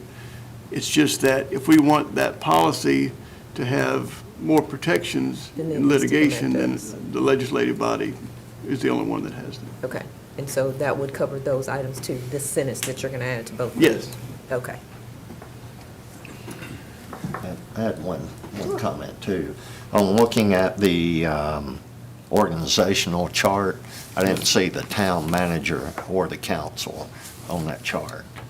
I believe this chart, it's just specific to the fire department. Okay. And then the director over the fire chief, it would follow the overall chain of command that's in Okay. the town policy.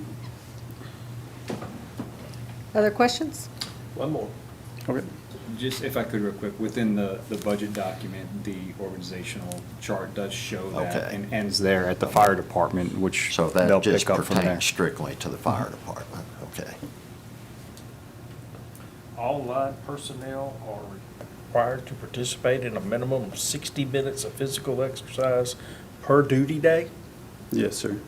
That's kind of an industry standard for, it's any type of physical exercise. The majority of our personnel are already going to either the town gym, the gym at their station. It can be as simple as walking as much as a full workout as their time allows.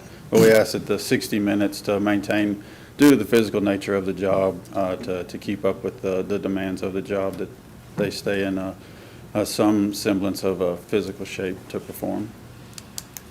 Thank you, sir. Yes, sir. He was just worried it was going to be required of council as well. You're exactly right, Chris. I didn't I think knew you'd what be you able were to make thinking. it. I didn't knew think you'd be it. able I to probably make it. wouldn't. Okay, item 8 is approval of the terms of an authorization for the mayor to execute a federal contract with the U.S. Department of Housing and Urban Development, HUD, for fiscal year 2025, CDBG entitlement funds for a new playground at Rosenwald Hilltop Park. Good evening, council. Are you out?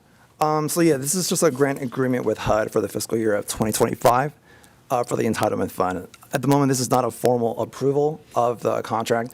This is just an agreement that say that the town of Smyrna will adhere to the federal government policies. HUD let me know at this point, after this, we can start the procurement process to see what company would like to do the playground. And also, we need to do the environmental review. But after that, we will be clear to get the actual final contract.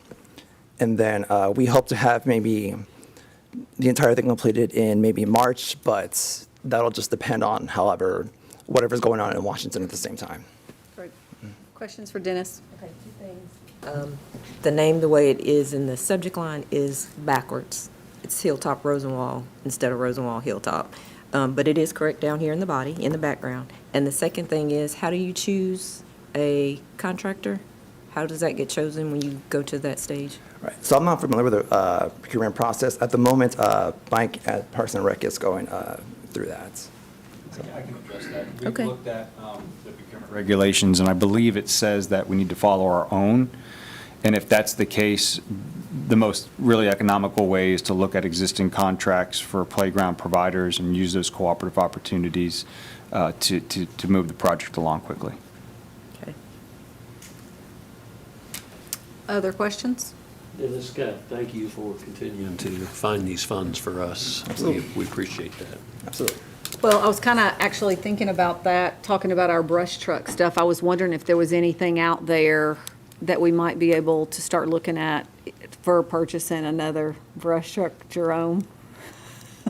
Another grant for a brush truck. That's right, that's yeah. right. I mean, honestly, there might be some kind of environmental. Well, that's what I was wondering Mm-hmm. is there something out there? Are the CMAQ grants not, is that not what they're all revolved around? I've never had any experience with, I'm not saying there's not. Oh, that there's not? Might be Yeah. worth looking at. Oh, I'll scrape and I'll find something. Perfect. I promise. Thank you, sir. Jerome, if you're right, check, we'll call it the Dipsy brush truck. Yeah, well, I've got plenty of trees that could keep them busy. We'll give it the Dipsy grade. Yeah, yeah. Item 9 is approval of the terms of an authorization for the mayor to execute amendment number 1 with Gresham Smith relative to Rock Springs Road. Hey, Charles. Hi, Mayor and Council. Just give a little background. The original contract for this was to, like I said, the whole purpose is for increased capacity at Old Nashville and Rock Springs intersection. The original contract was broken into 2 phases. Phase 1 was from Needham Drive to Austin Lee Drive. We put in an optional Phase 2 for survey just in case we needed that in order to get the functional design for laneage and tapers to work. So this amendment, what we're looking at doing, since we've done the functionals from Needham up to Austin Lee, we do not need that Phase 2 from Austin Lee up to Cedar Grove Road. So we were going to take that money from the survey and roll it into our new design amendment here that will finish design and right-of-way for the Phase 1. And this is to keep concentration on the main element of getting the work at the intersection, because if we go that extra half mile from Austin Lee up to Cedar Grove, we're going to increase our right-of-way expenses, and also there's a 24-inch water line that would have to be relocated. So that's the purpose of not going into the Phase 2 at this time. Charles and I had quite an extensive conversation today about this, but what questions are there from council on this? I've got a couple questions. So you talked about expense. It's only gonna cost more later, so prices don't go down. So if we don't do Phase 2 now, it's just gonna cost more later. The other piece is, in the traffic study that I finally found from 2019, from Austin Lee to Cedar Grove was an F rating in 2019. So by not doing this now and putting it to another project, how much longer before it gets done? When is Phase 2 going to get done? Right now, I don't have that program. Like I said, I'm trying to work on the intersection first, because it already is estimated at 9 million, because when I put it in for the statewide partnership program, sent it to TDOT, and they did an estimate for me, and that's when it came back at 9 million. So just trying to keep scope of the project. I mean, you can always come back and pick up Phase 2 whenever we think we're at that point, but the intersection project is going to be tough with right-of-way and utilities. So I'm trying to keep it a little bit more narrow to keep that portion moving going. I feel like that's kind of what we did with Sam Ridley and Old Nashville Highway intersection. Yeah. And we're 6 years later just now starting on it. This is already an F 6 years ago. I Yeah. don't think we can wait another 4 years, so I understand. Right. I don't agree with this change. I think we should continue with the original project and do as much as we can. Yeah, but it begs the question of when will Sam Ridley and Old Nashville Highway be finished? Because you darn sure don't want both of these projects going on at the same time. Sam Ridley on Nashville schedule will be done by the end of the year, by end of this year. This year? This year. Yeah, but It's those are 12 gonna months. happen either way. I thought it was next year for some reason. That's gonna happen either way. What he's taking out has nothing to do with the interchange except Well, I'm just for- talking about having two projects going at the same But I'm time. saying that's gonna happen either way. This project and our conversation today wouldn't be starting for another, about 3 years, correct? 2 to 3 years, because Okay. like I said, the right-of-way utilities on this project are going to be substantial time. I went through there today and just looked up, and it was like, Yes. Pretty Especially massive. the one pole there on the corner of, right there at Dollar General. are there any underground out there? There's water lines, gas lines, and a Atmos high-pressure gas line. Where's the water line that's gonna have to be relocated? Now, that runs down Rock Springs Road. So just down Rock Springs Down Road. Rock Springs Road. Once you get past Austin Lee, it's right behind the sidewalk. So if you go from there and widen out, you will be over top of that water line. So that water line would have to be relocated, and it's a It's a 24 large inch. line, 24. 24 to the hospital. So, Steve, I mean, Either that's way, it's something. gonna have to be done. Right, we can And- break it up into two, we can go ahead and continue this and just make that Phase 2 and leave that survey going on, and then I was just keeping it within my current budget for this year to go ahead and get the final design and right-of-way design started on this first intersection part. We can get that started in next year's budget, kind of do that as a Phase 2 from Austin Lee out to Yeah, I Cedar mean, Grove. I hear you. My Yeah. only problem is when we prove this, we thought we were doing it in this year's budget. Right. So now we pull it out and put it in next year's budget. We're just kicking it down the road another year. Was that because of And- cost findings? Sir? Was that because of your cost findings? Yes. Well, no, this amendment is to add additional Well, yeah, scope. this one's to bring it back in, that by doing that, I'm moving up my design, trying to move it up more now to get that design and right-of-way design moving now instead of waiting into next fiscal year. And by taking that Phase 2 out, I could take that money. But if we want to continue with that, and I'll just see where my budget money for this year, I may overrun the project. Yeah, so the money for Phase 2 has not been spent. It's just sitting there. Right. So all this amendment is to take that money that never was used and put it into additional scope. Right. So it's not about cost overrun, it's just a second phase that hasn't ever started and there's funds available. So it's really about budget.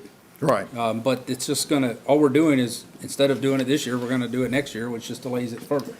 I don't disagree with what you're saying, but my question is that going to slow down Well, he the said we Rock could- Springs Old Nashville Highway I would project? still divide, you can go ahead and do it, when you get to construction, you can still split the project. I mean, you can go ahead and do that survey and have that and get that started. When you get to your construction and right-of-way limits, then you can stop at Austin Lee and make that your phase one, and then you can make that That's your exactly phase what I two. was thinking, is Right. we're talking about just engineering and planning at this Right. point. Right. It doesn't make sense to put this off when we Is- gotta have this. Is there anything else after our conversation today, is there anything else that could speed, not the phase two portion, but the phase one, the actual intersection itself up from what it currently is, or with all of the moving of the utilities and all? Only to have them come back with the design proposal and not using that phase two money. We can redo that contract that, okay, we're just gonna come out with a straight amendment for design and right away for the phase one and leave that, phase two survey in the original contract moving on. That would just be, redoing the contract proposal. But how much do you think that would speed up the process? It's not gonna change anything. Like I Okay. said, that just gets you, like, Councilman Sullivan was saying, that gets you just that much further on phase two. But at this point, my question is, at this point, there's nothing we can do to speed the process of this? No, we're doing that because this is locally funded at this point. I haven't received any grants. Went on this way because we can't wait 6 years and try to get funding for this for TDOT. So Right. later on, when we get to construction, at that point, we can see if we can get construction funding. But through the other part, we just couldn't wait to try to get that. We had this on, the statewide programs and GNRC and different ones, and we haven't had any funding options yet. So I guess my question, I think is what you're trying to get to, is if we're not waiting on any TDOT funding, then why does this take 2 to 3 years to get done? What can we do to get the construction done sooner, since it's all locally funded? It's just right-of-way utilities, because like I said, there's going to have to be right-of-way purchased, it's very tight through there. If we had to make any utility moves, doing it ourselves, we can move at a quicker pace that we do not have to wait for the notice to proceed from TDOT or anyone. So we can move faster, but just the scope of the project is going to be time-consuming with the utilities and the right-of-way. It is kind of tight through there specifically. Yes, it's very tight as it is, and you're trying to add another turn lane on Old Nashville Highway on the Rock Springs, and you're also adding additional left turn lanes on both ends of Rock Springs coming into Old Nashville. It's going to be very tight. So there's nothing as a council we can do that would help speed this along? It is just project Just driven? approve the funding and keeping the design contracts moving. Okay. Dave, do you have concern if we don't move forward with doing this and leaving phase one and phase two as is? Yeah, Austin Lee, yeah. I'd want to talk to finance a little bit to make sure from a financial perspective that this isn't going to hurt us. It's not a whole lot of money in the grand scheme of things, but before I commit to that in a public meeting, I just would like to talk to her a little bit more about that. So my recommendation would be to maybe Leave it on? move this on. Let me provide that update to council in the meantime, and then we'll have if we need to make an amendment to this in some fashion, we can certainly do that, and then you'll be informed by the time we have the meeting next week. Okay, good with that. I've got a couple of things, Charles. He never does let me use his money.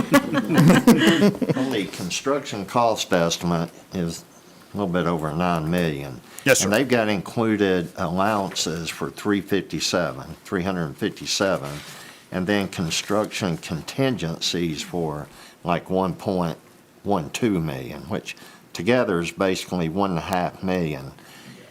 Is Gresham Smith's design fee being based on that estimate? No. Okay. And to the next question, the engineering inspections listed as 555,000? Yes, sir. And in the agreement, it's 477,000. So I guess the cost estimate and the agreement kind of aren't. Right, well, like I said, Yeah. this is TDOT's estimate that they did when Okay. we did the submittal, but we're not into the construction engineering inspection. Like I said, that'll be a separate contract at that time, and that will be based upon final construction plans when we get to that point. So And right then- now, it is just an And then estimate. Gresham's scope of work, and I'm kind of confused on this. They've got a whole laundry list of additional services that include roadway design and engineering, drainage, traffic signal. What are we getting for this design fee, or this Was, 477? no, for survey and functional. This Functional amend- only. Right, and that's our functional that we have, that just does the lane layout. Well, we need to explain that to council, that we've got a whole nother layer coming Right, after yeah, that. yeah, this first one was for survey design. This amendment one is for the actual design up to right-of-way plans. So that's what this amendment one is adding on. But it's not the full-blown design where we can bid it out. No, you'll have to go to construction plans. We're just getting up to right-of-way plans now. So there's going to be, we're moving in stages on this because And- they don't know what they're going to run into to give a proposal on that. That's why we moved in from survey functionals into design right-of-way, and then we'll go into construction But if design. we're using local funds, Yes. is it necessary to do each one of those steps, functional, then design?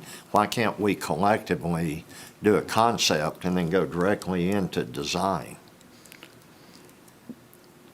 Yeah, you got to go in, like I said, we don't have to hit all the TDOT steps, but we do have to get into design up to right-of-way so we can at least. Purchase the right-of-way. Right, Right. and that's usually like 85% plans. And then construction, you're another 15% when you're getting your items It just- netting down. Yeah, just for what we're paying and what we're getting seems, there's a whole additional listing of additional services, which you're telling me will be in the full-blown design. Right, and they usually add additional services just to have it in the contract. Right. If that comes up, then we go on that, we pay as we go on, that is a line item billable. They put that in there as kind of a contingency in case we do run into something else where they need another Do we special have any item. idea what their full-blown design cost will be? No, that's why we're taking it step by step as we're moving through the process to know what we have so we can get proposals that we're not having to do a lot of amendment to it. It's going to be stretched out, guys. And that was my question. Are there things that we can do that Well- move the project along faster? Right. I believe so. I do. Okay, so help me understand that. Like Charles said, there's a survey, then a right-of-way. But the way we're doing, it, I would just ask to develop right-of-way acquisition documents for the first phase, and then go into full-blown design. Well, like I said, we'll do that once we near the end, then they will have a better idea of what the final design for construction plans will be. We'll have that in place so they keep moving. It's not like we got to stop and wait. They will overlap, just like we're doing here. We're finishing up phase one, and we're getting this contract amendment while they're still finishing up the functionals that we're overlapping to keep it moving. We don't have to have that hard stop. We'll overlap contracts. A lot of times, and this just from personal experience, and I understand the TDOT process, Yeah. but when we were doing it with local funds, we would go ahead and dive into design the project, and develop the right-of-way acquisition exhibits off of that. and Right. description. And that would get, this, what this amendment here would do, would get us through design right away up to that portion. Up to that portion, but not full-blown Not, design. not full, because that gets you like 85%.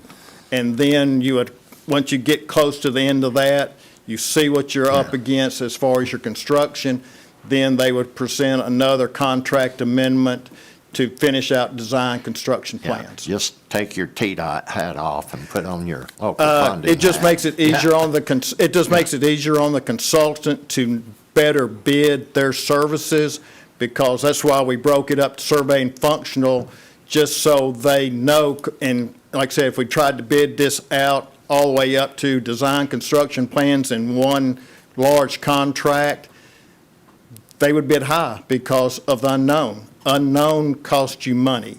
So this way, by taking it, they know what they have and they know what they're going to need to finish that extra out. It's 3 contracts, but it's just as seamless because they're going to overlap. There's not a gap in between. So I've got a question, I guess, for Jerome, because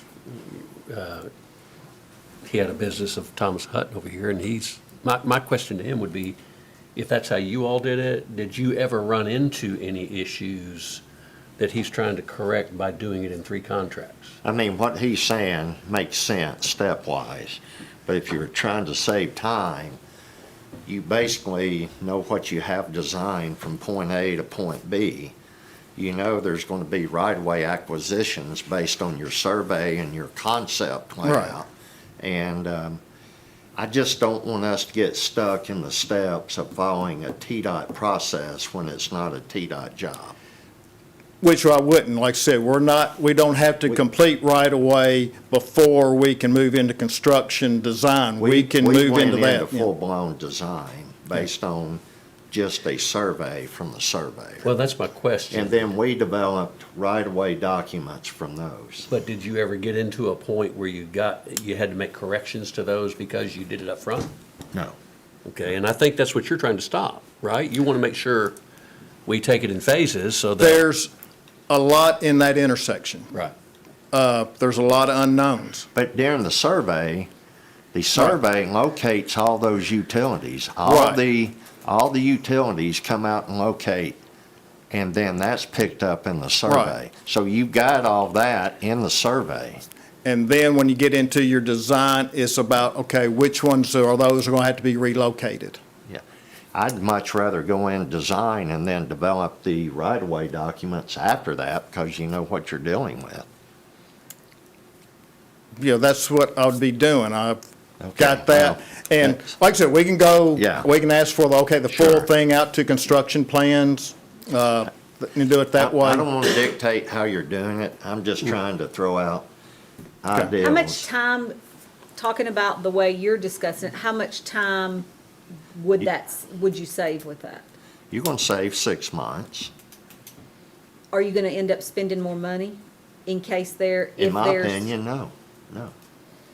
It's a process that a lot of firms do because they follow the TDOT process, you know. Right. It's, sewer lines we did. We didn't develop, right-of-way documents on those until the full-blown design's done. Because you know what you're dealing with after you do the full-blown design. If you're 20 feet deep, you know how much construction easement you're going to need, how Right. much width. So that's all I'm saying. I don't want us to get locked up on functional plans, and then all of a sudden, okay, we're through with functional and we've developed right-of-way, then go into design, which in my mind, you have more of an issue then, once you get in full-blown design of adjusting your right-of-way. So, since this is probably above 6 of our pay grades that are sitting at Just this let me table, and I'm Dave going and to, that's what I was gonna Charles, say. yeah, If sit y'all down. could have Yeah. some conversation. Yeah. I'm just trying to look at ways to speed it up based on what I'm hearing I don't from the disagree. council. So, I'm would not you be trying opposed to that? Circumvent. Right.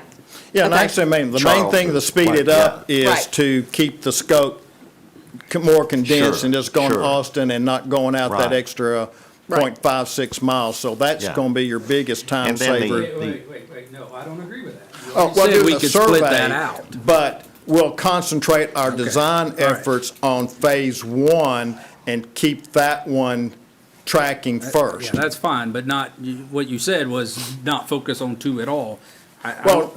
Since you can split Yeah, these yeah. out, they're really not tied together. Will not be your primary focus. Your primary focus going to be on one, and you can bring two along as, the survey, you can go ahead, because that's subbed out anyway. You can bring that along and start those design plans, but keep your main focus on that first one and keep it moving along. And then, like I said, we can bring the phase two. You can be bringing it on up too, if you want to budget for, both phases at the same time. Okay, so my thought is if we're gonna break projects into phase and we're not gonna stick with those phases, then we might as well do separate projects. That's the part that's frustrating to me, is a year ago, we said we're gonna do this, and now I don't know, however many months, 8, 9 months in, and now we're gonna break something out and not do it. And it's just frustrating to me because I've already told people we're doing X, Okay. and now we're not. And so if we're gonna, Yeah. if that's the plan, and we did that same thing with Sam Ridley and Old Nashville Highway. We originally talked about it all being included, and then we broke Old Nashville Highway out. All right. And now we're years down the road. We even told people we would not stop until we improved that intersection, but we did. And so it's just frustrating because it's Right. not what's happening. Yeah. Well, Dave, I think you hear where we're coming from and what we're kind of, Yeah, and I think what we're looking at, one, is being cost conscious on recognizing the costs of what we're labeling as phase two to ensure that we can at least do phase one on the heels of the Sam Ridley Old Nashville Highway project. Right. The phase, that doesn't necessarily mean that the work for phase two needs to stop and wait, obviously, for the completion of a phase one intersection of Old Nashville and Rock Springs Road, which I think, council member, that's your concern. Yeah, So how can we include the survey work for phase two to continue on with moving down that corridor? And then the other part is, does the phasing of this project make the most sense in terms of making sure that it moves along as quickly as possible? Yeah, it seems like to me, we had a contract for surveying for both phases. Do that contract, just like we approved it. If there's additional work you want done, that should be another contract. Instead of going back and amending this contract and taking stuff out. So, just like you said, we can run multiple contracts overlapping each other. Right, we can just make this amendment And that- one. That way, Yeah. nothing's changing. Phase one and phase two continue down the survey. We have survey results at the end of that project. If we're wanting to add design now or add other stuff, that's an additional scope or additional project. And it kind of seems like we're kind of going back and changing what we originally approved because we got a project in place and we just want to amend it rather than contract it. And it might get us in trouble, I don't know. The other piece, one last thing, is engineering on the TDOT quote was 555, which Jerome mentioned earlier. This amendment, if we approved it, is 477 of that 555.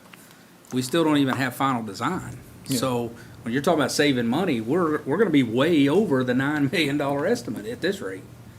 It's not gonna be cheaper, it's gonna be quite a bit more. I mean, what's the next design gonna cost? 100,000, 200,000? Yeah, I'd say it's gonna be more in your 200 range. Yeah, I mean, so we're Every day we already, wait. we're at it's gonna be $600,000 or more. $700,000 and TDOT's estimate was only 555. But- When was that estimate, Charles? July 16th, 2025. Yeah. But Yeah. here's the other thing. We also have to make sure Dave with finance is, I understand, but I'm just Yeah. talking about, that we're Agreed. saying we're doing this to make sure we save money and meet budget numbers, but we're way over even Already. TDOT's estimate. Short-term money yeah, might have to be spent to save long-term money. yeah. So, you know what we're wanting, and you're gonna need to look to see, and if finances are there, then we'll take this off the agenda moving forward. Now, Because there'll be nothing we'll have to amend. You have Correct. a look on your face. Right, we would Are you have good? to, Okay. right, we'll just have to rework that amendment Correct. and bring it back at the next workshop. Okay. Item 10 is approval of the terms of and authorization for the mayor to execute Amendment Number 2 with Energy, Land, and Infrastructure relative to the Lee Road Phase 1. Right, this amendment is for design changes due to the potential of the Rutherford County School property coming on. Our current contract design moved into that area. So what we want to do is stop our design at the school property because we're not for sure what theirs is going to look like at this point.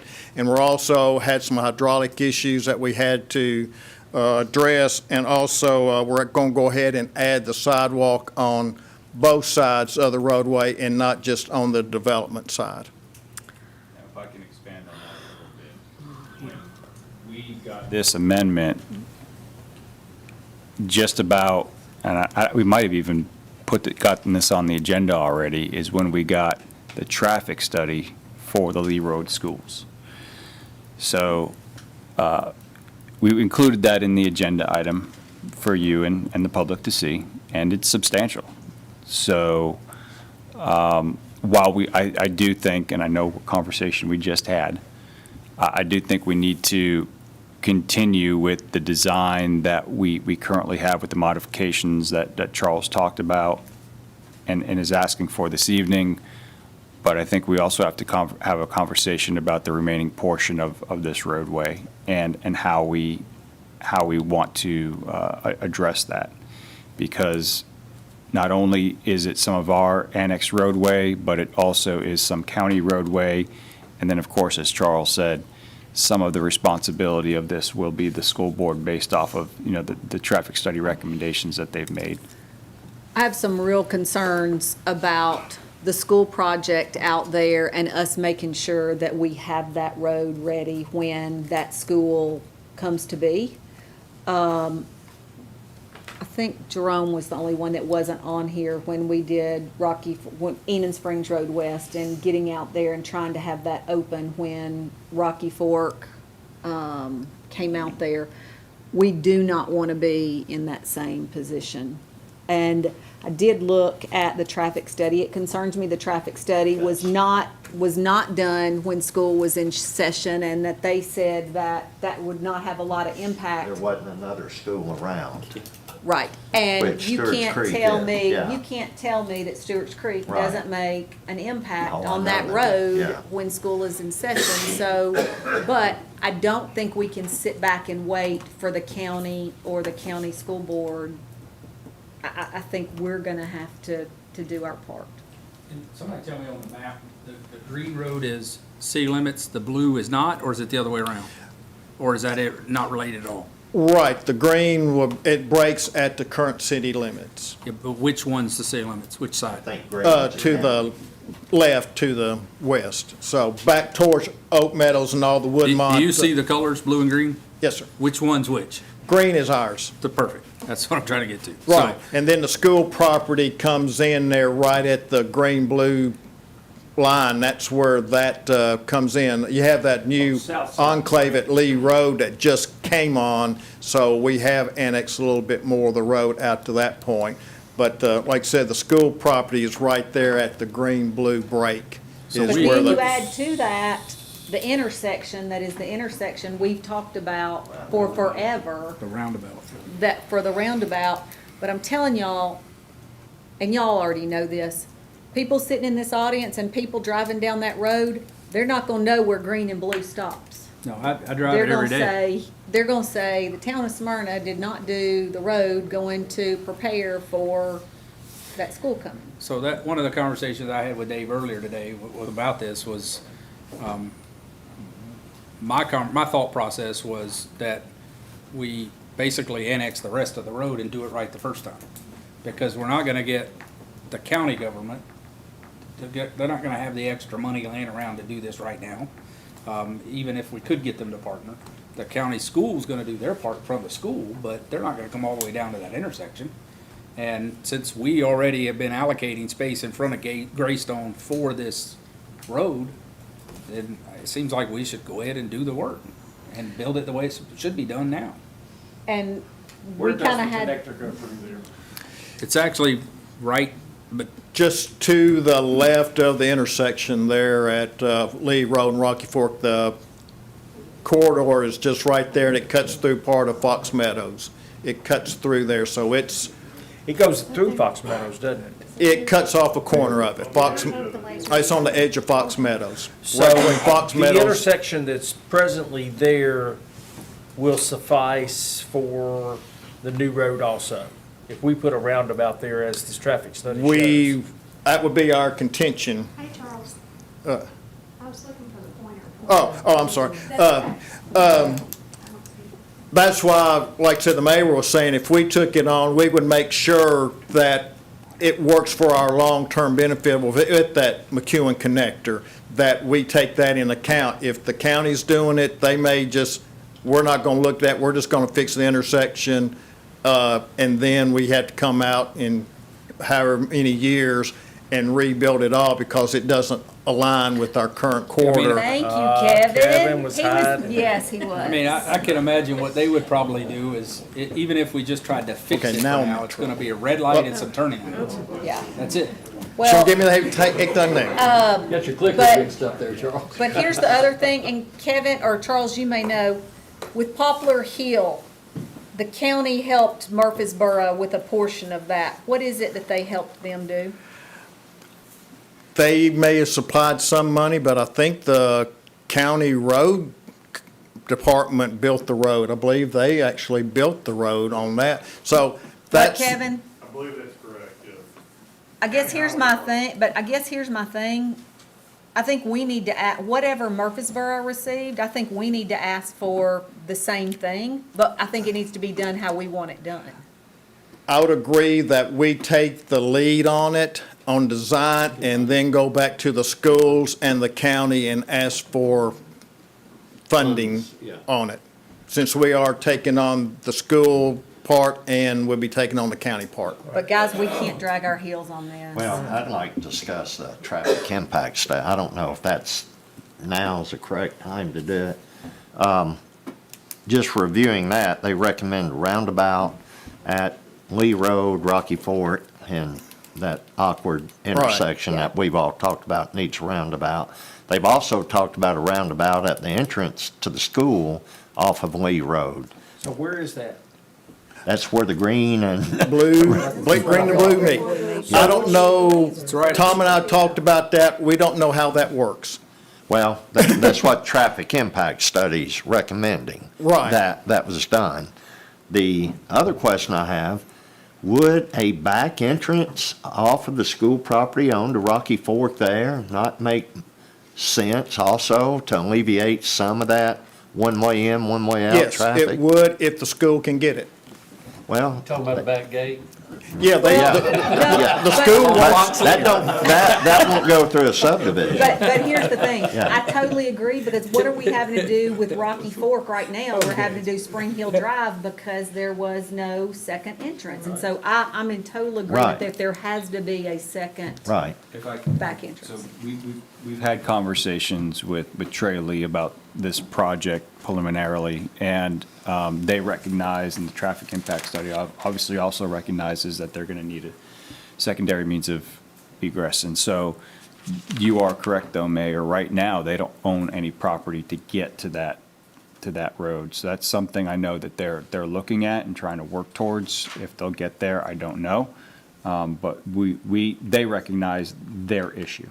Yeah, and the other thing, in the traffic impact study, they looked at Cooks Lane and Lee Road, but weren't making any recommendations for that at all. No, and that would be part of something that we've already got going on our Cooks Lane part from Nairn Farms down, that we're going to work on that intersection, be part of our construction project. So even though they didn't mention that, we'll go ahead and be making that improvement there and putting in a left turn lane. And then the traffic impact study also says after improvements are done, I think it's on page 20, we're still having levels of service of C and D during the AM peak movements. Right. Mayor, back to your comment, they didn't include the traffic counts, the turning counts, when they didn't include it when school was in progress because there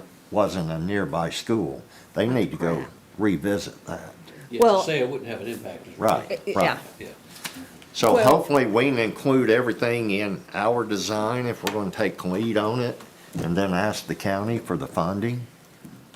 I think we will be sorry if we don't take the lead on Right. it. I think we'll be in a real shape. Since if we we're going don't. to be the ultimate owner of it at the point, like I said, we may go back and relook at that traffic study and have it, relook at that and do it again. I'll agree with you on that. But Yeah. like I said, that's where we're all right now is how do we want to, mayor and council, how y'all want to move forward with that? I think we have no choice but to move forward with looking at taking the lead on this and taking into account the issues that we have with all of that out there.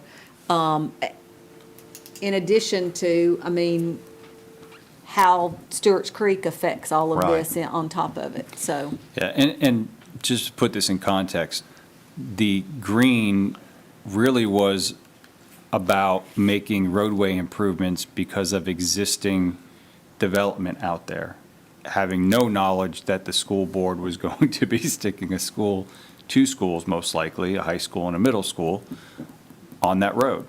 So now with that information, at least we are ahead of the game looking out west, and we will look now at what the best way to move forward with the remaining portion of that is, ensuring that we're making consideration for the McEwen Connector project that has been discussed for many, many years. But I want to analyze, and I'll have this conversation with Charles and Tom, what's the best option? Well, obviously, I think we need to move forward with this item coming up on the agenda, but do we add this to that existing contract to where you would see another amendment? Do we need to look at another consultant for the other side of that roadway? We'll look at that internally and come back with a recommendation as soon as possible. So do we need to leave this on the agenda for Yes. next time, and we'll come back and add to Yeah, it? because right now, We know we've got to do that no matter what. correct. Okay. Am I speaking out of turn, Charles? No, Is that right? and, where we're at now, that's why we're cutting it off at the school, so we're not moving on down. So we're going to pull our plans in a little bit so we don't get into that school zone, but we still need to move ahead on the other where the development's already up there all the way up to Montgomery Way. So, this amendment is good to go. That will be a separate Okay. contract. I just want to make sure staff hears loud and clear. We do not have time to drag our feet on this. We have got to stay on this, or Yes. we're going to be in a world of hurt. School's supposed to open in 2.5 years. Well, It'll it- take us, Well, there's some back and forth it'll about take us that. 2 years to do I'd construction. rather be so- on the safe than sorry, even if this ends up not being that time, even if the school ends up not being that timeline. I'd rather us be ahead of it than behind it. What we citizens out there and the future developments Correct. that are going on out there. What we don't know is which school will be prioritized first. However, from the time that they are released to do design, it's approximately 2.8 years from that timeframe. So worst case scenario, it's 2.8 years away, which does put us in a very tight timeline to do those improvements. So, yeah. Okay. Okay. Questions on this one? Okay. Item 11. Charles, have you taken enough of a beating? You headed back? I'll be back later. Okay. Item 11, approval of the terms of and authorization for the mayor to execute a contract with S&W Contracting Company LLC for construction of pedestrian buttons at intersection of Old Nashville Highway and Hazelwood. Come on up, Charles. Yeah. Still thinking about what just went on. Yes, this is our, part of our ADA assessment of the town. We looked at this intersection. There's, all legs have a sidewalk on it, and we've had multiple requests for pedestrian buttons to be put out there. We did a design and went out to bid for adding this pedestrian buttons. So I think the lowest responsive bidder was S&W at about $105,000. We have $350,000 in the budget to do the entire project, so $105,000 will take care of the pedestrian buttons, but there's also going to be costs including striping and concrete work for some raised islands out there as well. That's going to cost us a little bit more than the $105,000. So, questions about, we're not doing the striping and pedestrian crossings at the same time, but how long of a gap is there going to be between that? Well, we will do it simultaneously because we'll be using our annual contractors to do Okay. that work, so we don't have to go out to bid for it. We'll just follow on that Okay, contract. so it's not that we're not doing it, it's just that we're not doing it within this contract? Yes. Okay, I just wanted to make sure. Okay, questions for Tom? Yeah. What's, We've done that, we've used them before. yes, several They do it times. worse. And they were about half Yeah. of what the other was. Stansel. Yeah.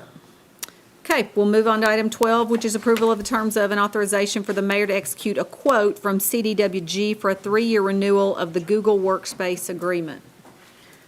Carl? Happy New Year. Happy New Year. Good evening, Mayor and Council, and Your Highness.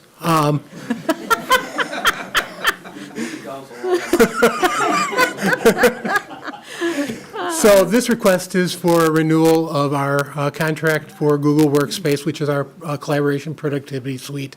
I am very pleased with this quote because when I started negotiating with Google about 9 months ago, they said because they were bundling Gemini, which is their new AI engine within the tools, there'd be a 20% price increase. We actually got a quote at the exact same rates we've paid over the last 3 years, which is unheard of in technology right now. So at the end of this agreement, we'll have had 6 years at the exact same rates, which is, to me, a bit remarkable, but I'm very pleased to bring it forward. Questions for Carl on this? Okay, we'll put that on the agenda and move on to our last item that would fall under the consent agenda, which is approval of and authorization of a list of items to be auctioned through online surplus sale for Gov Deals. Sierra? All right. Good evening, Mayor and Council. The staff seeks permission to conduct an online auction to sell surplus items. The auction will be advertised in the Murfreesboro Post, on the town's website, and Channel 3. All surplus items will be sold through Gov Deals Online Auction Company. And just for Jerome, the dates of the auction are January 20th to the 27th. My garage, you might find too many traffic signals. Yeah, I've already scoped the cars out. What about the typewriter? Did you check out the typewriter? No, I can't type, so don't need that. Good to know. Questions for Sierra on any of these items? Steve? None. Okay, then we will put those on the agenda. Council, remember items 1 through 13 are consent, and if there's any items that you have questions for between now and the meeting, if you can try to get those answered before next week. Mayor, I may pull an item off consent, if that's okay. Okay? It seems like we had quite a bit of discussion there on the one related to Rock Springs, so might need to pull. On the, Yeah, but I thought that's the one that that may go away. well, it may, but Right. So if it doesn't go away, you're going to take it off consent. yeah. Got it. Okay. Item 14, consideration of an ordinance relative to a budget amendment for fiscal year 2026. Sierra? Okay, these are our usual mid-year budget amendments. The bulk of these items are funding the purchase of police vehicles and the completion of 2 different IT projects that were budgeted and begun in FY25, but will be completed in FY26. The offsetting amendments to these increases in expenses are increasing in revenue, which is primarily consisting of interest earned resulting from the 1-year contract extension with First Horizon, and offsetting decreases to expenses primarily consisting in reduction in our retirement matching. So I had a question about the assumption of the police cars that they went with, the 5 officers that went, I think it was 5 officers that went with the grant. And I just had the question of, why did we make that assumption with such a large amount of money rather than checking to make sure? Well, to be honest, they asked for 5 police officers, they asked for 5 patrol cars.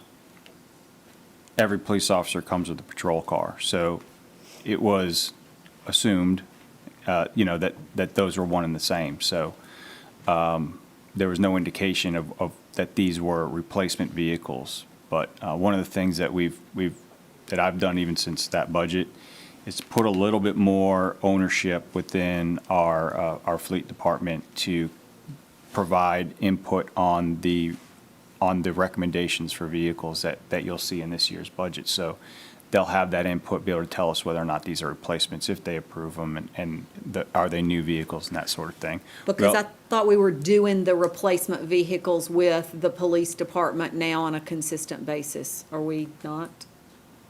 Sorry. Yes. And is it 5 a year? Yeah, it just depends. Okay. Okay. I was just curious, with it being such a large sum of money, why that we missed it. Yep. Okay. Okay, other questions on this? Okay, then we will put that on the agenda and move on to item 15, which is consideration of an ordinance relative to the annexation and PUD zoning of property on tax map 11, parcel 5.00, requested by Fall Creek Commerce LLC, containing 225.25 acres. The property is located on Mona Road, east of I-840. Kevin? Yes, Mayor and Council, this is the request that you all have seen several times, but this is, has been deferred several times. And so this is property it's located on Mona Road, immediately east of I-840. It's about 0.6 of a mile south of the SR State Route 452 intersection with of Mona Road and State Route 452. Land use plan for this request is the 840 Gateway Character Area, which would support hospitality, retail, restaurant, high-density residential, and industrial warehousing uses. Surrounding zoning is RM and Rutherford County. The town would be providing all services to this area upon annexation, except for water, which would be provided by a consolidated utility district. The PUD that is in your packet there has been revised a bit to reflect some of the recommendations of the Planning Commission when they looked at this, when you all sent this back to the Planning Commission. But I'll go through with the highlights of that. This is about 34.3 acres are designated to be developed utilizing the C2 district requirements, remaining 190.95 acres designated to be developed utilizing the I2 district guidelines. Again, it's been revised based on the discussion at the workshop, as well as, again, the Planning Commission recommendation, the most recent recommendation. For the area that is to be developed with C2 standards, all provisions of the C2 district would apply except for the specific prohibition of the following uses: specialized tobacco or smoke shop, including a vape shop, any business that devotes more than 25% of its floor area to the sale of tobacco products, self-storage facilities, adult-oriented establishments, auto towing, mobile home park, and residential activity use, with exception of those allowed by right or special exception, which in the C2 zone is primarily like nursing homes and things of that nature. Maximum square footage allowed for this area will be 350,000 square feet, and that's the building square footage. For the area to be developed with I2 standards, all provisions would apply with the request that the height limit be 60 feet in lieu of the 50-foot limit. And the uses of airports, air cargo terminals, heliports, and aircraft dealers not be allowed. Maximum square footage in that area is 2.5 million square feet. No pole signs would be allowed within the development. The major thoroughfare plan does show a future minor arterial connecting Bill France Boulevard to Hickory Grove Road and eventually to West Jefferson Pike. Construction of the portion of this roadway which crosses this parcel would be required as a part of this development and is shown on the concept plan. As an extension of an existing county road, Coulter, which is, the county road name is Coulter Court. As a part of this request, staff did recommend annexation of approximately 1 mile of the existing right-of-way of State Route 266, Jefferson Pike, and approximately 4.2 miles of the existing right-of-way of Mona Road to allow for the annexation to be contiguous to the existing town limits. Sewer would be provided per a separate agreement, but would not be extended to serve any properties outside of Rutherford County. Developer has proposed donation of land for a potential fire station, which would need to be evaluated. Potentially, again, the actual location of that still needs to be evaluated by the fire department. We did prepare a more in-depth look on the provision of services, and we did include that. Nothing has changed on that since we looked at that the first time. Again, the most recent PUD plan has been included, as well as the traffic study.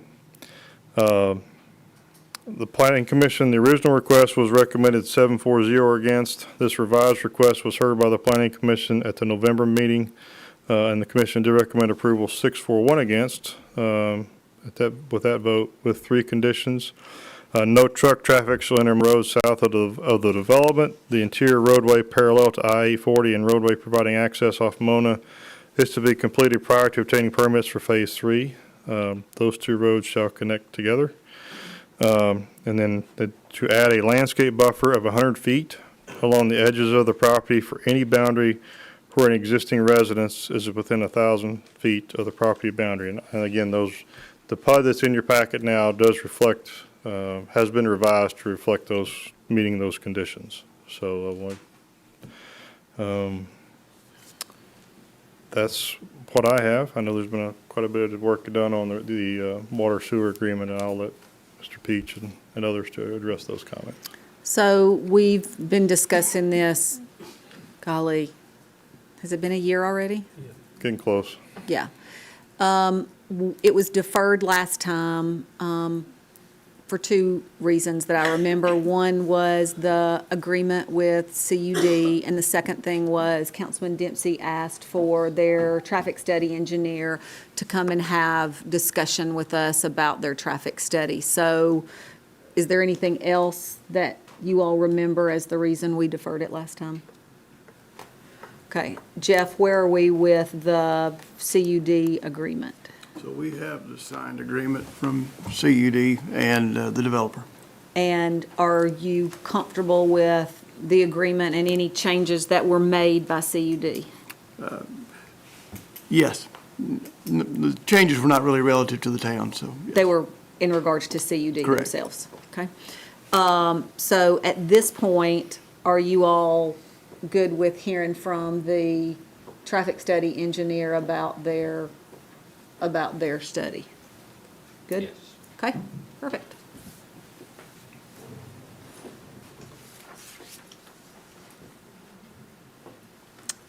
Hi. Good evening, Mayor and Council. Jason Weaver with GM Civil, 2559 Southwest Grapevine Parkway in Grapevine, Texas. I guess if you want questions, and I'll respond, however you want to go about it, and we'll have a dialogue back and forth. So, yeah. I guess my first question is, I think we made it pretty clear that our biggest concern was Jefferson Pike and Mona, and why was there no traffic study done for there? Yes, ma'am. So when we started looking at this project earlier last year, back in March, we had a coordination meeting with TDOT, Smyrna, Rutherford County, and Wilson County to talk about the overall project. And the results of that meeting were primarily focusing what was the impact for all the intersections and what's going on with Bill France over the life of the project. So that was kind of what started our starting point for the study. Then we started working with Rutherford County on our zoning packet for that because of the portions of the property that weren't going to be annexed within the town of Smyrna. We had a traffic scoping meeting with Rutherford County and their traffic engineer, Jeff Judy, with Neil Schaefer, Greg Judy. And during that time, we went through and developed basically the distribution patterns that he agreed with our traffic engineers, and also reviewed the trip generation collectively for the entire development. So because of that, and where our focus was, with Bill France, primarily from Rutherford County, and Greg, his concerns, that corridor was the focus that he wanted us to, concentrate on. So that's how we developed the study. It wasn't something that we just ignored Jefferson Pike. It just, we weren't asked to do it at that time. So we're more than open to do that. We will go obtain traffic counts on Mona, and at the intersection of Jefferson Pike, get a good baseline for what's occurring there today. And we'll work with Charles and Tom in the revision of our study when we make that first site plan submittal. And we could start tracking it, as the development occurs, which is what we've always said we would do. With every subsequent site plan submittal, we would analyze, we can obtain new traffic counts, especially as each building, comes on. We'll have a better idea versus the typical trip generation stuff that you can apply, and we make our best engineering judgments, right? Of like, cars are going to go, 10% of the cars are going to go south on Mona, or 0% of the cars will, because given the proximity of our connection at Mona to Bill France, typically drivers tend to try to use the most direct routes possible, right? And so because of that, Greg actually looked at it and he said, I don't want you to put any traffic going south. I want to see what the worst impact is at that intersection at Mona and Bill France if everybody went there.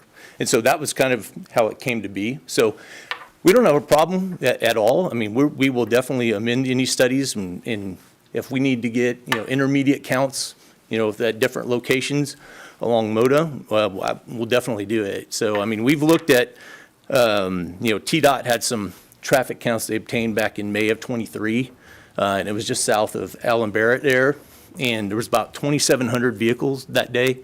98.6% of them were cars and pickup trucks. So, there isn't a ton of, semi trucks that go down there. I'm not saying that there was 4 that they counted during that day that occurred. Everything else was more your single unit trucks, your Amazons, your, dump trucks, your cement mixers, those type of deals. There was about 35 of those that occurred that day, but everything else was a typical passenger vehicle. So one of the concerns that we've heard from quite a few of the neighbors that are out there is the truck traffic coming out that way as opposed to going on Bill France. So what is there that you all are going to do to make sure that additional truck traffic, because I think we have to be honest, it's not happening now. We know that it is. Yeah, We're hearing I that. So, agree. Yep. right. So what is the remedy for that from you all? Well, I think in our PUD packet, we've shown what that intersection, what will restrict trucks to be able to permit them to go south. I mean, we can't control if a truck misses the turn, and wants to go south unless we come up with some other type of configuration, which we can look at. We can look at a roundabout configuration at that intersection. We've done one on another industrial project. It was actually in northern Mississippi out near Memphis. It was the same way where a roundabout was occurred where if a truck did come there, they could continue and go back north, and it restricted that movement to just a passenger type vehicle to be able to continue south. So there's some other things that we can look at with staff, to help, promote that. And Hill was definitely more than open to do that. Because again, we're concerned. We've had plenty of meetings with all the residents and, as far as traffic on, Mona and on Palace Chapel, we're committed to, trying to do our best to, not impact them with this development. Yeah, I think that's going to be a challenge, obviously, because we Sure. still need like fire trucks to go that way and that Right. kind of stuff, right? Right. Yeah, so I mean, we'll have to, we can come up with some creative ways. I mean, there's ways that you can try to restrict it as much as possible, right? And I think, given the fact how we're, trying to, per our discussions, at the Planning Commission meeting last time, and how we've accelerated that connection to create that loop back up to Coulter Court. Yeah. I think that'll help focus a lot of traffic back that direction too. I mean, again, we can do the best that we can and come up with ways to mitigate it. But again, we'll analyze it, and if there's something that demonstrates that we're having an impact, especially, if there's more employees that happen to be going south, and there's an impact there, and it says we need to do some improvements at Jefferson and Mona, then, that's, we'll have to handle it at that time. Yeah, what he's talking about, at planning, we were talking about the internal roads that weren't going to be finished. And they were going to be in different phases, essentially. Correct. And we asked him to make sure that was done at the very beginning, so that it would encourage folks to go out Bill France. The one prior to the building, I can't remember exactly Right, which building building. 6 or before 7 it's or something finished. like that, yeah. Other questions? Yeah, well, first of all, I thought we were going to have a presentation of the I traffic did too. impact I study did too. tonight. So we don't know what's going on with Mona Road at Jefferson Pike, for one. And two, I was wanting this presentation so that the public could see it as well. Yes, sir. Because we're getting calls, we're getting emails from people that live out there, and they're concerned this is going to change the whole concept of this area. It's going to go from a rural community, once utilities get put out there. We've already got an email about property owner wanting to annex in and subdivide his property. So that's going to happen if this project goes through. Yes, sir. So that I was hoping we could address at least the traffic portion of it tonight. Well, obviously, when we provided it to staff, and obviously, we've had conversations back and forth with Charles, so, hey, what were the concerns? And they've seen the results of the study, which, again. But it doesn't you know, include Mona and Jefferson. It does not, I agree, and again, I don't have a problem coming back, and right now, I mean, we can debate from an engineering standpoint with staff, and do we show that 10% of the traffic goes south? I mean, it's a subjective thing at this point. I mean, I don't think that, that percentage is going to. Well, it's not really the percentage, it's the type of traffic that's going to be on Well, if we're Mona restricting Road. trucks and it's just passenger vehicles that go there, I mean, we're committed to do that. We do not want our trucks going south. I mean, we are committed to, put those type of conditions in to not allow a truck to go south out of our development. And I think, we're steadfast to that. Show us and present it. That's all we're asking. Yes, sir. Because at our last meeting, that was the one thing that we asked for, is a presentation to be able to understand what the traffic study looked like. So that was also, Jerome, my expectation of what you were going to provide to us tonight. Okay.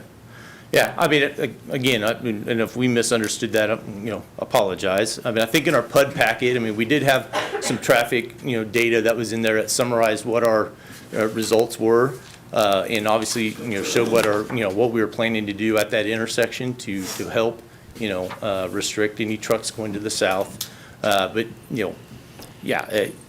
again, if we wouldn't have any data to present going south because of the fact that the traffic study that we prepared was, coordinated with Rutherford County, and staff didn't ask us to do anything more as part of our But we PUD did this when one. you came, when we talked Okay. about this at our last meeting. I thought, my understanding was from Mr. Ranky coming in here, these were some of the concerns that we presented to him about Mona Road and the area down there. So he could have come back to you and let you know, since you were going to be the one presenting this presentation that we thought we were going to get this evening, so that you could have prepared that these areas were a concern for the town of Smyrna. Yes, ma'am. Not just what you were dealing with Rutherford County. Yes, ma'am. No, understood. And I think, I guess the way we took that was, hey, are you guys going to actually analyze this and make this, a condition of your site plan submittal, so you know what the impacts are?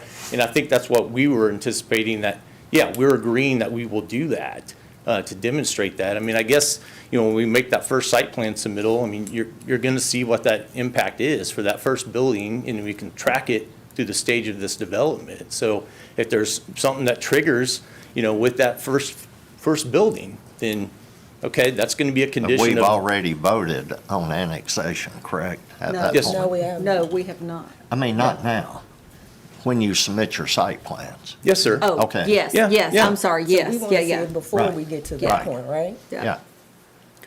With all due respect, sir, what I heard you tell us was that we'll watch it and we'll let you know when the cows get out of the barn. If that came across that way, I apologize. I don't think that's our intent at all, that we will coordinate with staff, and again, we will provide whatever studies that are necessary throughout the whole process, and again, if this was something that, we had time to address, because part of it too, the timing, school being out and whatnot, I mean, it was probably difficult to actually get, accurate counts. At that time, I know you mentioned that with the previous, discussion earlier this evening.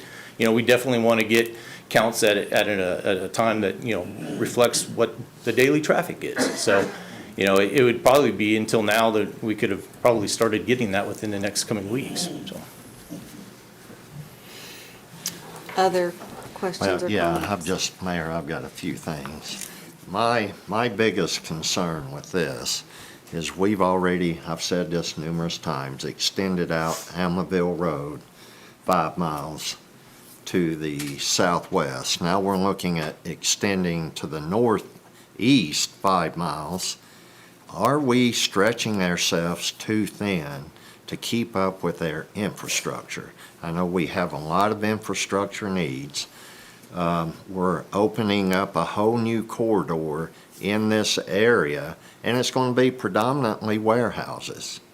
And with warehouses come trucks, which is extremely hard on the infrastructure. So if we vote on this and approve it, we've got to realize that we've got to put a lot of resources out there in the roadways and not get behind the 8 ball like we have in the Almaville Road area. And that's my biggest concern. We're going to open up a whole new corridor. Now, looking at the other way, financial sense, I've read the financial impact study. I do know that we've listed $38 million up front that we're going to need to put in. Will we recover that downstream? Sure. So I'm mixed on us opening up that whole corridor and it exploding versus the financial gain and return we're going to get on it. I'm mixed on that. And I totally understand where you're coming from. I don't think I think the 38 million was if it was the east and west side together, Kevin. And it's over the 25 years, over the total of the project. Any of my staff can, I can't see nods, Yeah. so yes. Yes. Yes, so, but I also think we have to weigh the $40 million of impact, but I'm not disagreeing with that you're saying. Dave, in regards to infrastructure, police, fire, roads, utilities, is staff comfortable that we would be okay if council chose to move forward with this? If council decided to move forward, the utility infrastructure that we currently have would support the project. It would be a significant project to oversee. Although they're going to do the work, we're still involved in the design and the right-of-way acquisition and those sorts of things. Mr. Parker has talked to the council about that, about how we would move that workload. We would outsource some of it on the other project that we're doing out to the west side, and this we would oversee directly. Stop for 1 second with that. If that is a concern in regards to amount of time that we have to spend to oversee that project, and we're having to have outside people come to do that, legally, could we ask the developer to pay for that? I honestly don't know the answer to that question off the If cuff, that's one of the roadblocks, But but that we choose who it is.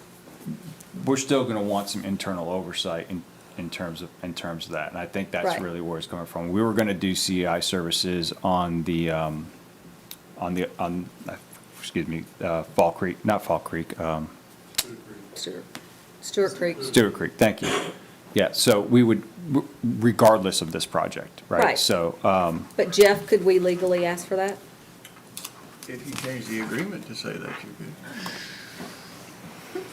Okay, so that's talking about utilities. utilities. So what about police, fire, and roads? So roads, we've looked at Mona Road. I believe it had a rating of a B, if I'm correct. Had a rating of a B, so from that perspective, the road is okay for now, unless we wanted to do or needed to do something to expand that roadway, adding 2-foot, 4-foot shoulders, which is something that I know the community was concerned about. I think the conversation was if there was 4-foot shoulders, be an opportunity for trucks to park on the road, so 2-foot shoulders were preferred. That's 4.9 miles there, I think. And we would be paying for it. Yeah, 4.2. 4.2, okay. And then So 1 that's more mile on money Jefferson that we're Pike. spending Yep. to help For- get this done. The To- roads. For Mona Road. But as of right now, the road that would be if we chose to do that. We wouldn't be annexing a road that needs an immediate attention, where it's Right. in horrible shape and we've got a mill and Not resurface and until all the these. trucks come out of the complex and tear the road up. Sure. Yeah. Police and fire, that's going to be based off of demand as that area grows. And so the police and fire that was, when we looked at that plan of services exhibit that we provided to you, it was really looking at a build-out of that area. So as that area builds out, yeah, that's going to be the cost involved, and that's going to be the resources needed to respond to that area. But in the interim, we have the fire station there on Jefferson Pike, which would respond to the area, and police would need to respond to the area as well within the existing zone until the volume of services demanded some more dedicated zones or a fire station out in that area. So we did look at the fire, but did we look at police as well? I didn't remember. We did. I don't remember We the did. number. What was the number on timing to get, if they had There to was go 8 out there? minutes It on was fire. I That remember was that. fire. I don't know that we looked at actual number of minutes in For regards police. to police getting out Versus there. 2 to 3, what's standard Yeah. on fire. Yeah. And like I said, my big concern is we're getting ready to change this whole area. And we know once sewer and utilities get out there, it will pop like popcorn. And are we ready for that when it's popping like popcorn on the west side? I think we got a lot of citizens on the west side of town that we've got to continually take care of. I mean, we look at the roads, we talked a lot about the Yeah. roads tonight. I mean, the Rocky Fork area, you're talking about putting more schools out there. Right. They're going to be wanting to build more subdivisions out there, not that we thought it would change because of the school, it'll just. Well, once Sturts it'll Creek pick it sewer up. gets in, it'll be all the way down. But then, in addition to that, we look at the complications with I-24. And, we know that if we see a possibility in this, and we think we can put some money toward an intersection out there, then, we're gonna need to come up with that money, such as Almaville Road, or such as, The interchange. Rocky Fork, Enid Springs. I got a little tickle. Okay, can you wait one? Sure. Do we have any other questions in No, regards to I'd just the- like to see a Okay. presentation. Thank Yeah. you. Yeah. And Jerome, I have to agree, I thought we were gonna get a presentation tonight too. I'm a little bit disappointed on that, so. Whether it was lack of Right, communication or right, what. so. right. And just talking about planning in general, I mean, we've gone through a couple of what have been deemed lollipop annexations before, and this would be the third one that I know of, and It's a big the rest of them have worked out, but, it's by the hardest, and some of it is pretty, strenuous on the staff, I think. And I would much rather see a plan for that large area right there between Mona Road and 840, and what's going to happen between there and Jefferson Pike. All right, I'm done. I agree with you. I think there needs to be a plan developed, because once all the utilities go out there, we have no control over how fast it's going to develop. So I think we need to try to get ahead of it before we get caught up in it. And with what's going on the other side of town. I'd we're just gonna like be to see a stretched real land use thin. plan for that area, as a matter of Exactly. fact. I agree. Well, our ability is through allowing the annexation or not, because it's nothing out there is annexed, so. Anything else, council? I was just going to bring up something. When Joe Gurley approached the microphone earlier this evening, he was talking about, that used to be a pig trail out there. And you put 3 schools and a multi-million-dollar park in a location and watch it popcorn. And so, to Jerome's point, once it hits, it hits. And that's what's happened out there on the west side.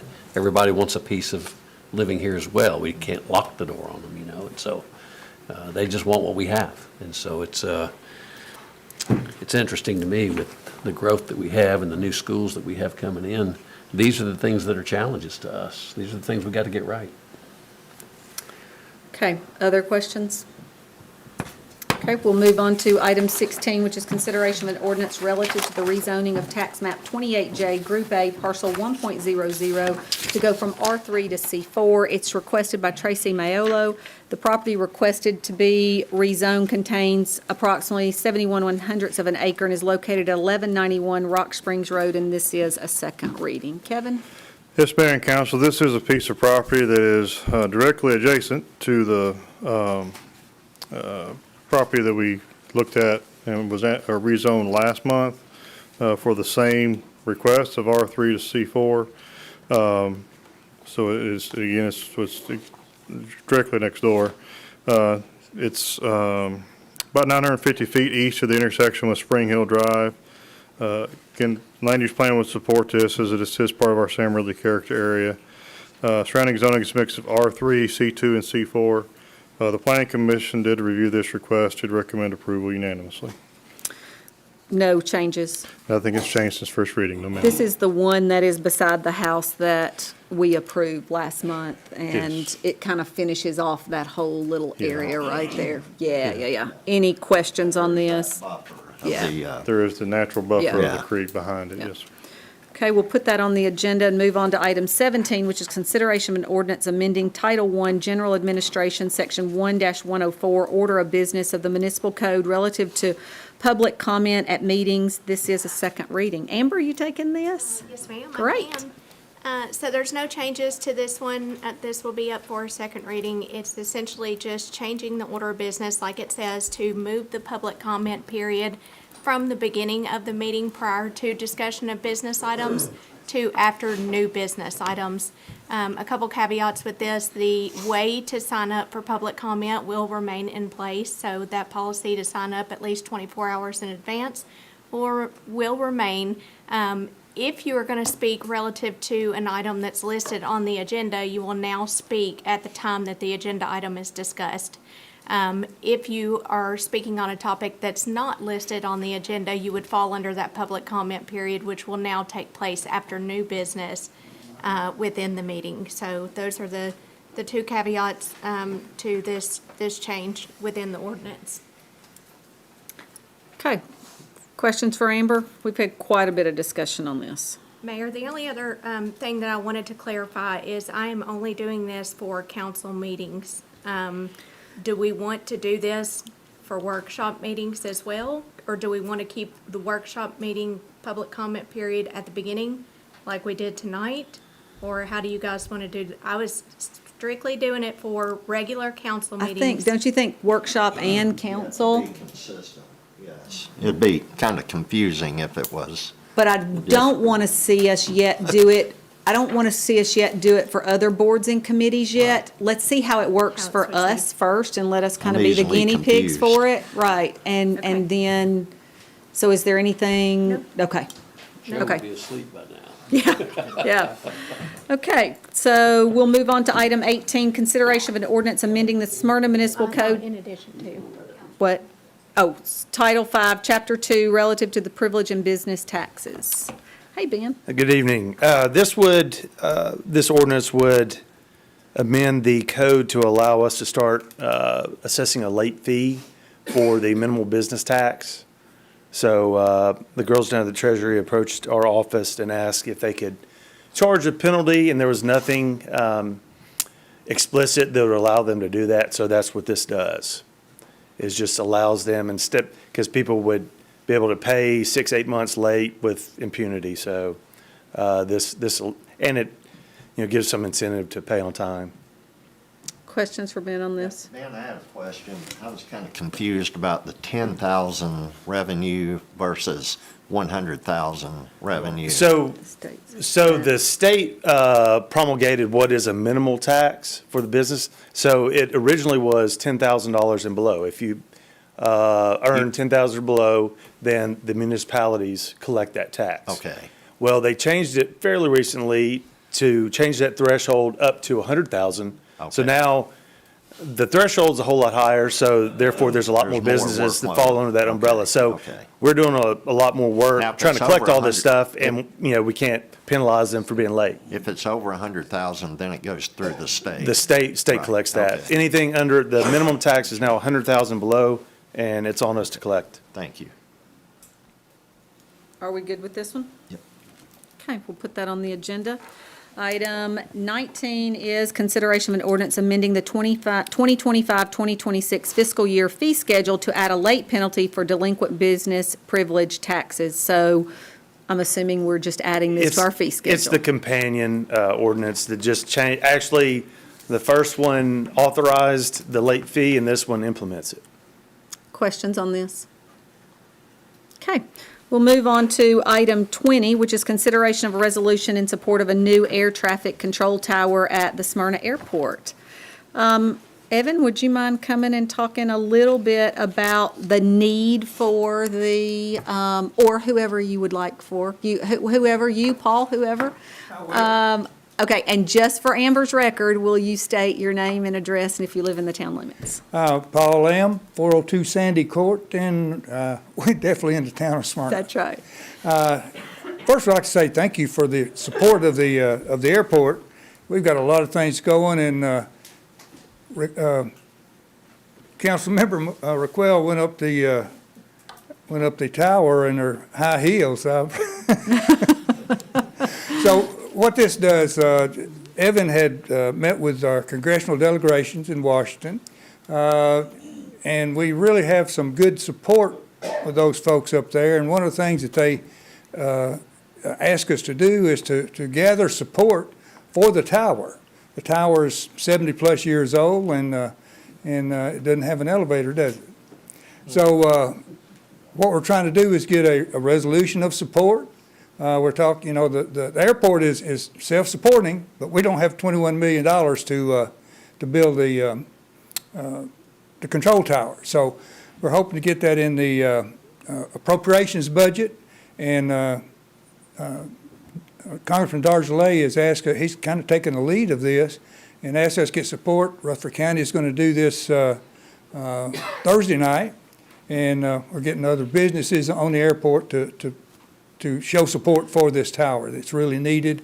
And this airport is a crown jewel in this area. So, and we really appreciate your support and look forward to getting that tower built. Great.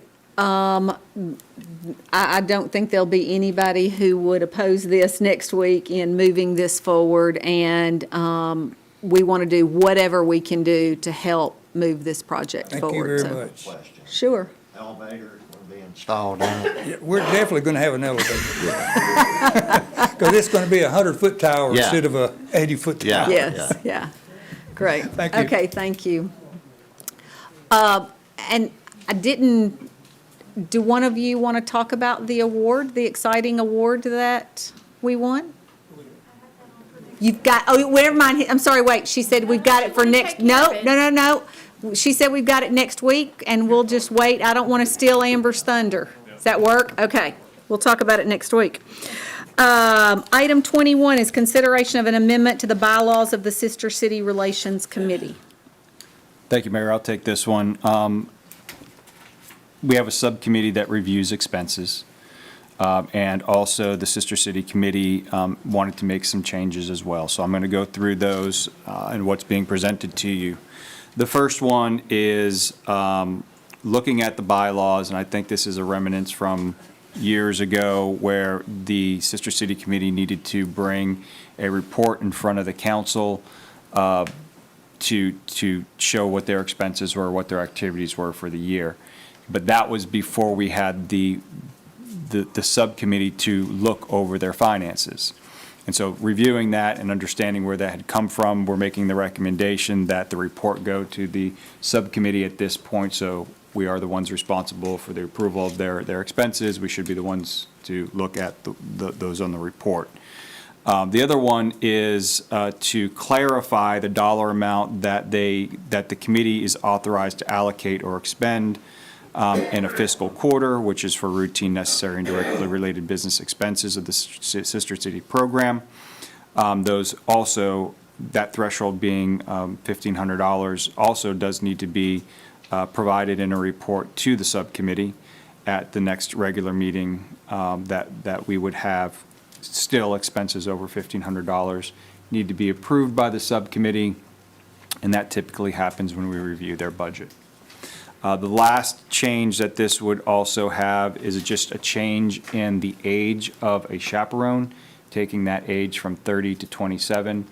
The reason why we looked at that, I think, had to do something, but it was kind of twofold. One, we have a committee member who's that age, right? And so they would not be able to be a chaperone. And I think the other one was to align that with, I think, like an insurance, if you remember. That's correct. You know, like you can, I think a person should be under their parents up until a certain age. Right, yes, that was it. And then at 27, I think they got to go under their own insurance. So that was the other reasons. Yep.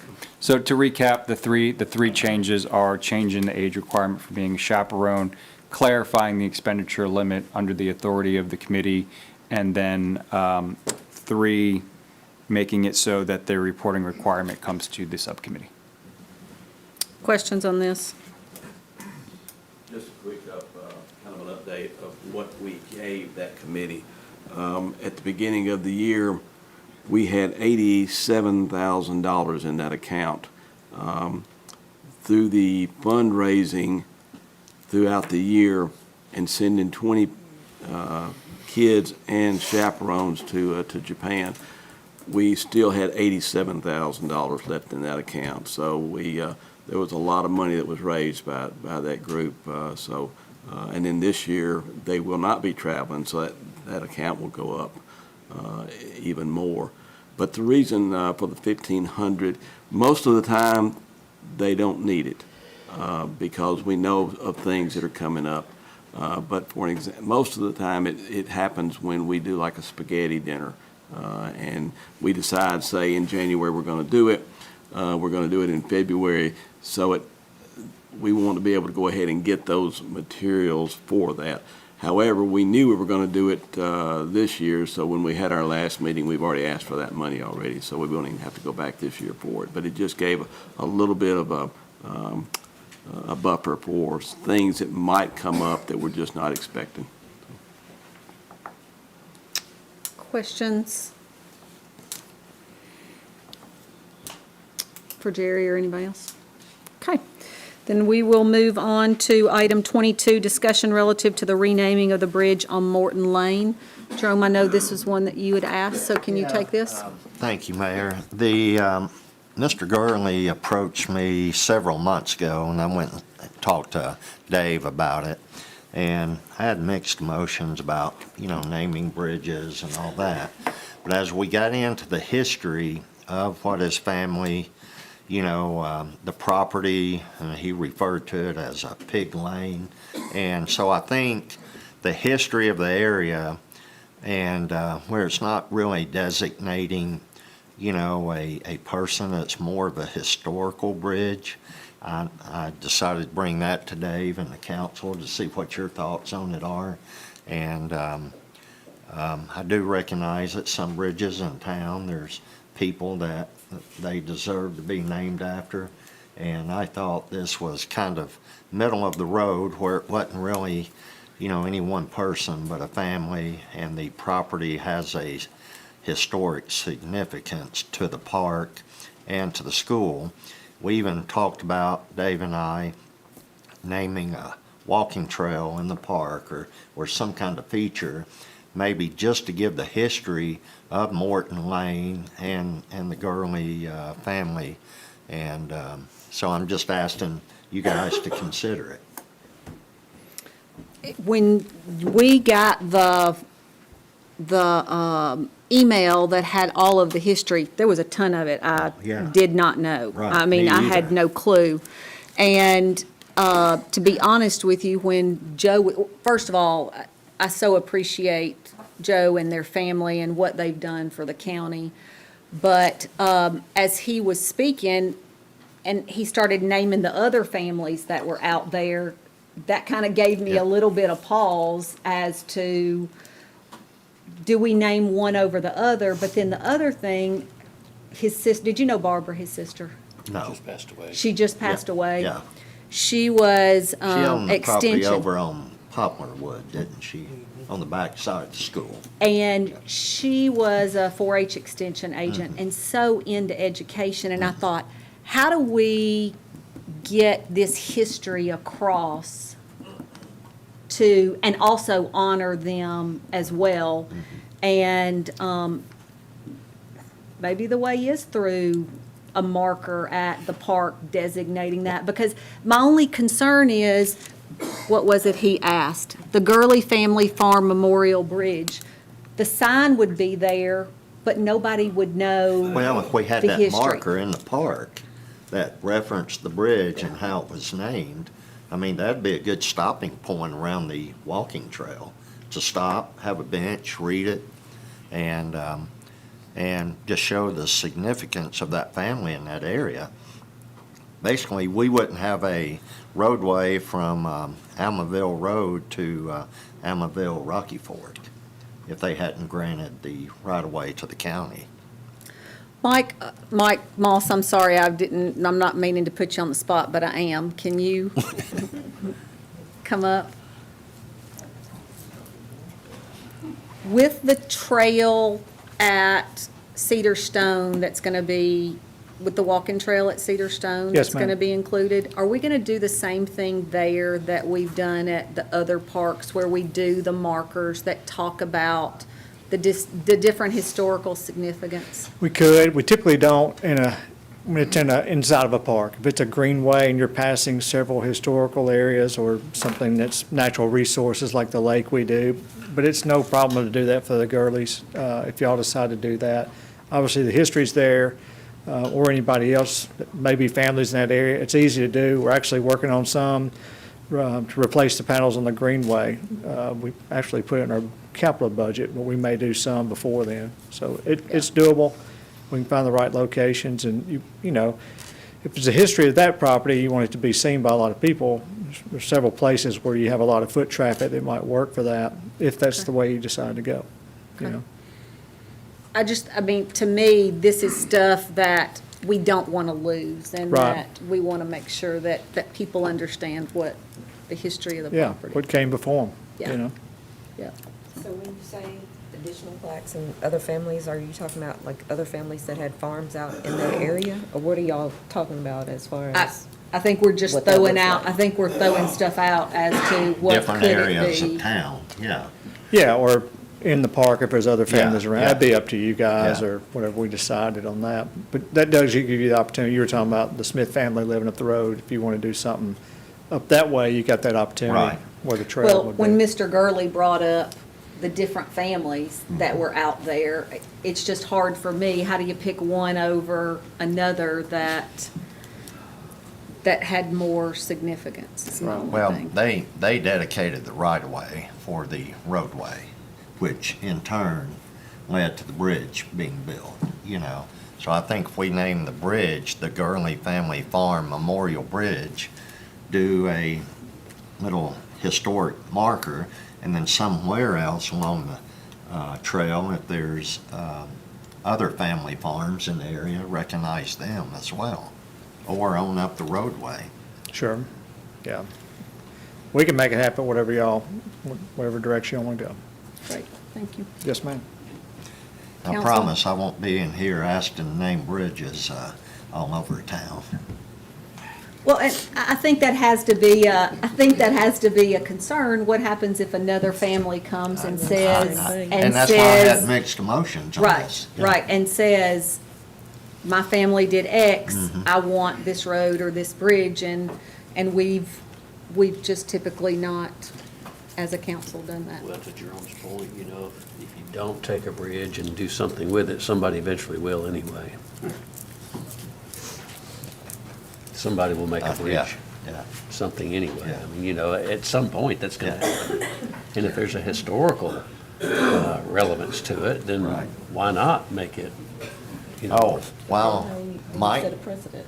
is Mike still, can you come back to the microphone? I'd like him, Me either, I don't disagree. Right. me and Mike had a conversation probably 8 years ago. We even made a little field trip, and I was wanting to ask him if he remembers that. The old metal trestle bridge Yes. across Stewart's Creek behind Burger King. Right. We had Burger talked Triangle. years ago about trying to get that incorporated into the park design some way. Yes, and I think it's still there. Okay, so just throwing that out there. What is it? I didn't. It's the bridge that went over to the safari campground. Like going to try it on. Yeah. Okay. Yeah, it's right. It's not far from the Monkey Woman Bridge, actually. That's right. We're gonna name that? It's already named. Yeah. Yeah. Close to that. That's been named for many years. Yes, I've That'd heard be y'all a talking about that. pedestrian bridge of some. Yes, sir. It's funny you say that, but I can inform Dave kind of where that's at, and if y'all want to move forward. You know, last we talked about it was, it has been a while. On the bridge or on this? Yeah, that old metal. Oh, bridge. I've always thought it was, Yeah. yeah, but, yeah. I brought it up Rocky- about a year and a half ago to our current 2 years ago with our current Yeah. county manager, and I don't know, I want to think, look at Tom back there grinning. He looked into it or something and decided that it was not cost effective to move the thing. But at what cost effectiveness is history? I can't answer the question. So Mike, you got any what if, spare wait, funds? what if we put that on another, since we're already at 3 hours and 15 minutes into a meeting, why don't we look at discussing that at another meeting? Let's blow it up. But Raquel, I don't disagree with something you said is, are we setting a precedence in regards to a family member coming and asking?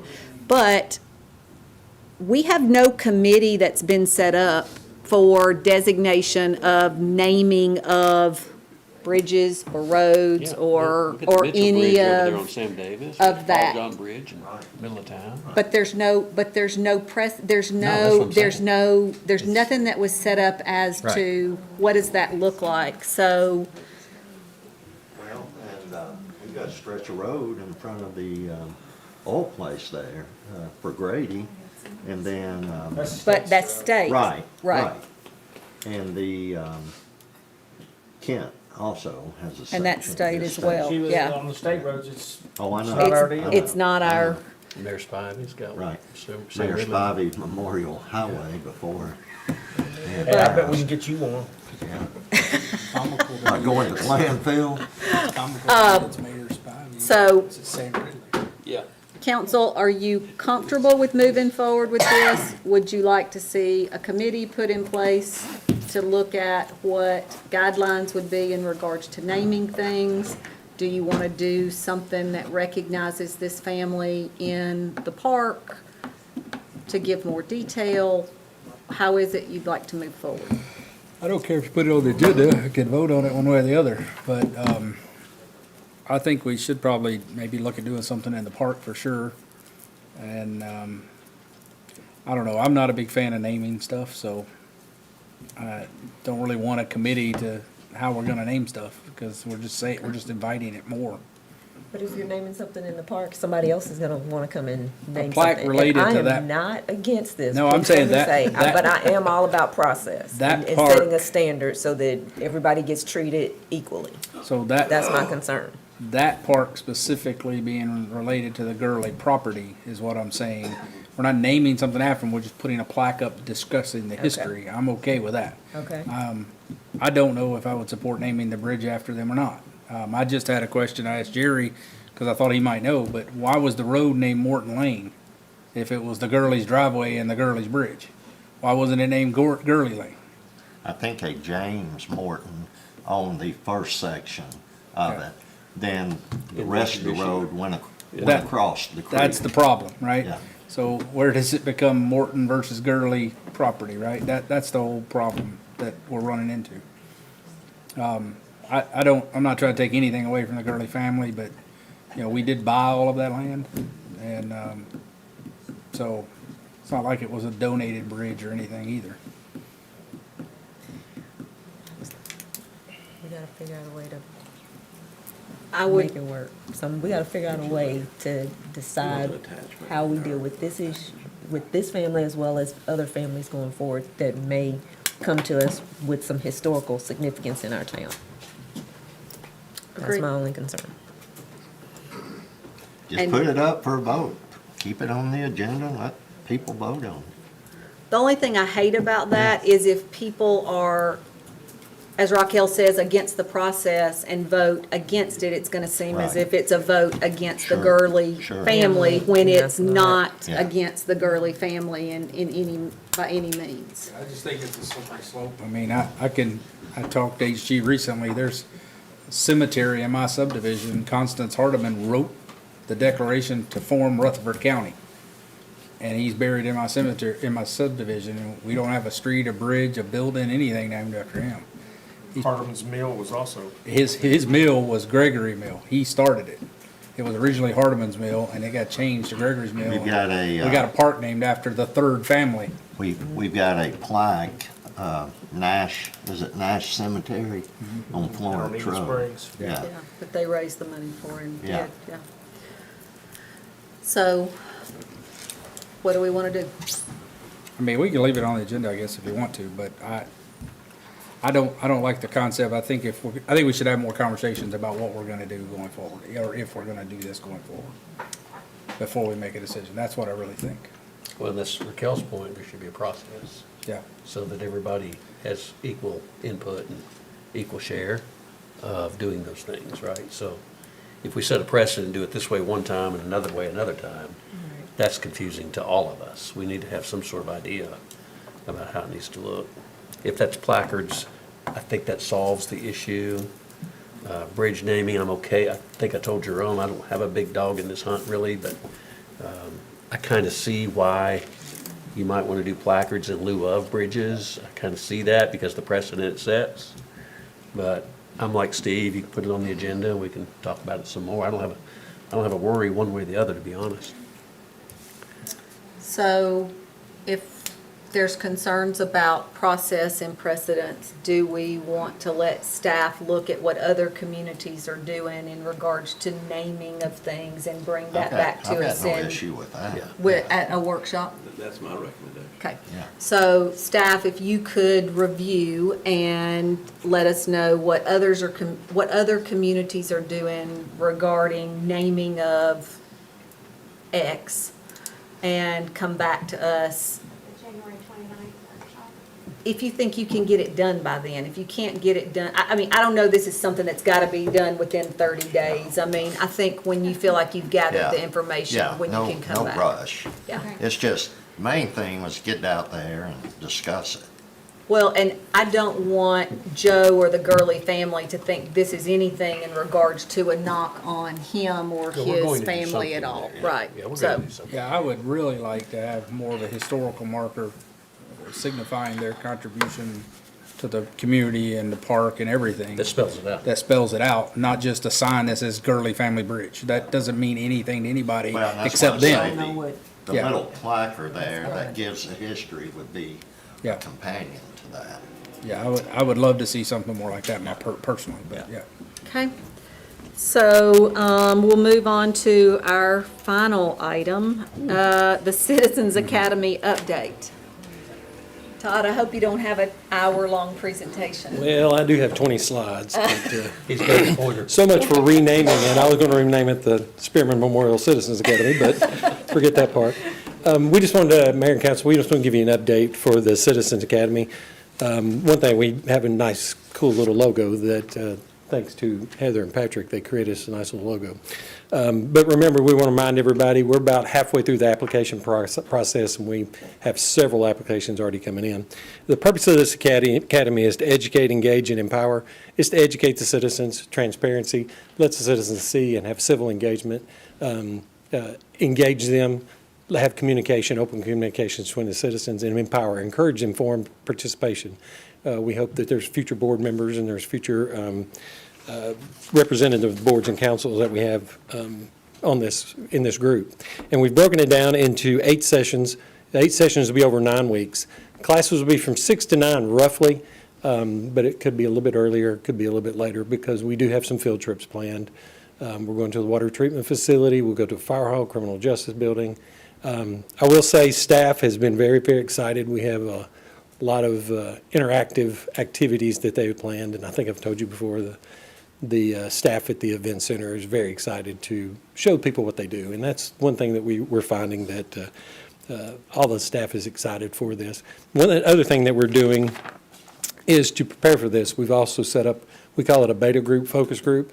And so we're having the presenters will present to a focus group and get feedback for that to make sure that, when you're talking about utilities and you're talking 1 million gallons per day or, it's so many gallons per day, some people may not know the acronyms and stuff. So just to run this through our little beta group, test group, however you want to call it.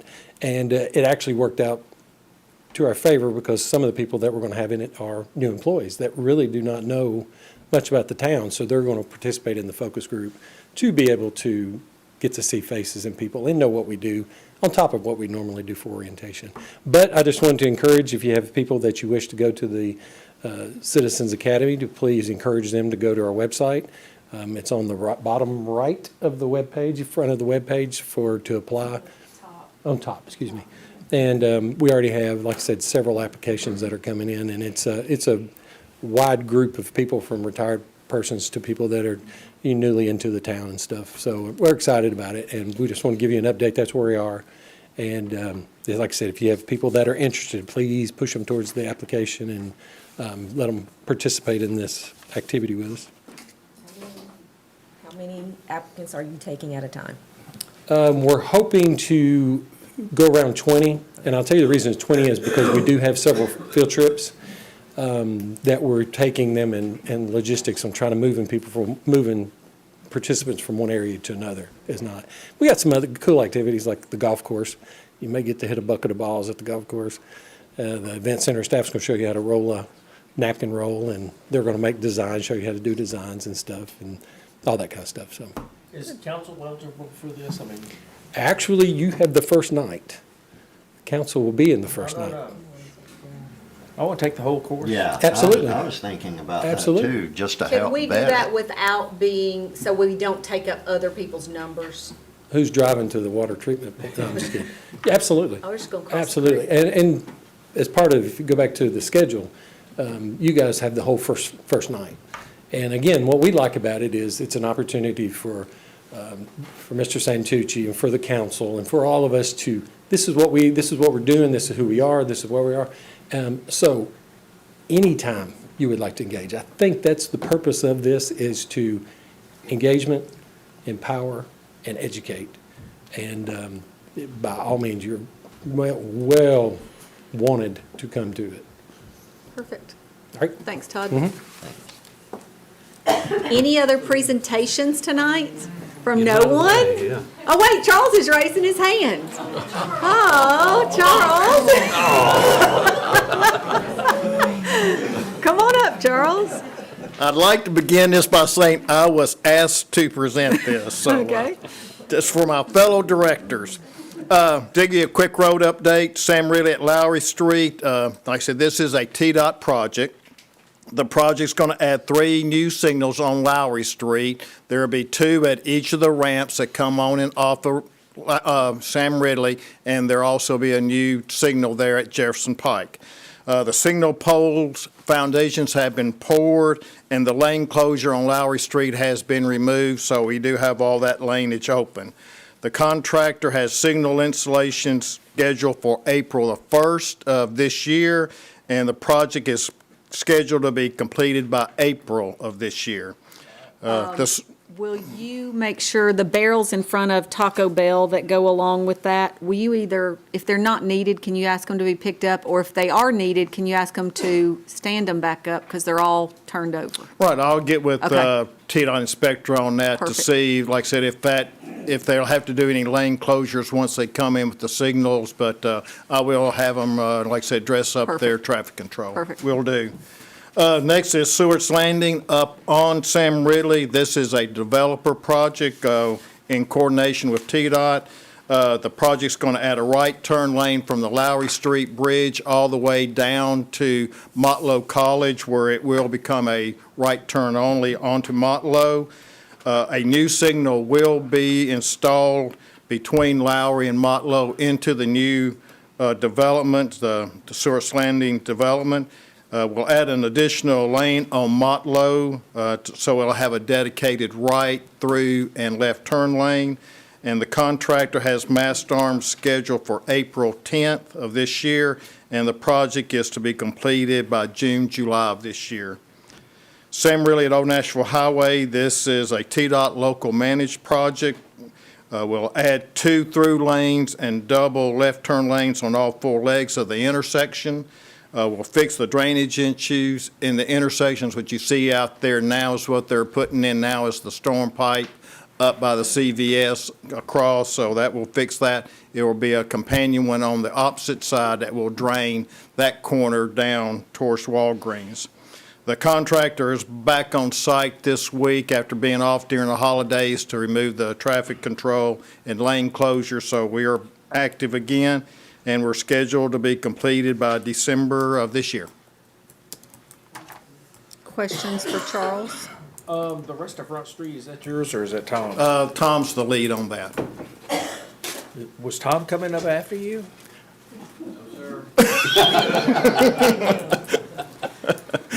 Not unless requested, I believe that was the answer. Well, I mean, we're fixing to start on it again, right? I mean, there's still some. Well, that was let Dave and I had some conversation. We do have some more crosswalks to do. Right. But what I want to do, we've been gathering all of the contact information for the businesses in that district. So what I'd like to do is meet with them first. Now that the New Year's passed, we'll go ahead and get that scheduled. Meet with them, talk to them about what we need to do, and then talk to them about ways in which we can get that done, piecemealed all at once, and what that will look like. Didn't you tell me there were 8 or 9 other 8 or 9, yeah. crosswalks still That's to be correct. done? Yep. Yeah. Yep. I still haven't counted 8 or 9 while I'm out there, but that's what I've been told. Well, I was so. wondering that too, but. Yeah. But, so once I do that and I get the feedback from the business community down there, then I'll come back to you all and let you know what the plan will look like and how that will look. I actually haven't had a big opportunity to talk to Tom about that yet, but Tom, that's what we're gonna do. So, Thank you, sir. you got it. Other questions? Okay. Christie? You're good? Cameron? Dennis? Scott? Anybody else on the back row? No, okay. No. Casey? Okay. Mike? Next? No, Kevin, you good? Todd? Heather? Chief? Amber Lou? Yes, only because I was asked to share this. So I had to sit in on, well, I didn't have to, but I was invited to sit in on the Smyrna Charity Assistance Fund Board meeting back in November. I had to sit in for Beth, who had a death in the family, so was happy to do so. And actually really ended up enjoying sitting in and learning about that board. But I received an email after, and I've asked Beth to also share this with the board members, but one of the grants that was awarded was to Great Mercy Outreach Ministry, and the founder and executive director, Bosco Tansen, sent an email thanking the Smyrna Charity Assistance Fund Board for awarding them $1,500 to support their food pantry program. He went on to say that they are especially grateful that these funds will help cover transportation costs, allowing them to continue delivering food to families in need across Smyrna and surrounding communities. The support enables them to serve with greater consistency and reach, and it means so much to them and to those that they serve within the town of Smyrna for the town standing with them. They thanked us again for partnership and generosity, so just wanted to share that. Great. Okay. I have a few things, yes. First of all, I want to thank Charles for that update because I did ask him to give that to the council. So it was your fault. Yes.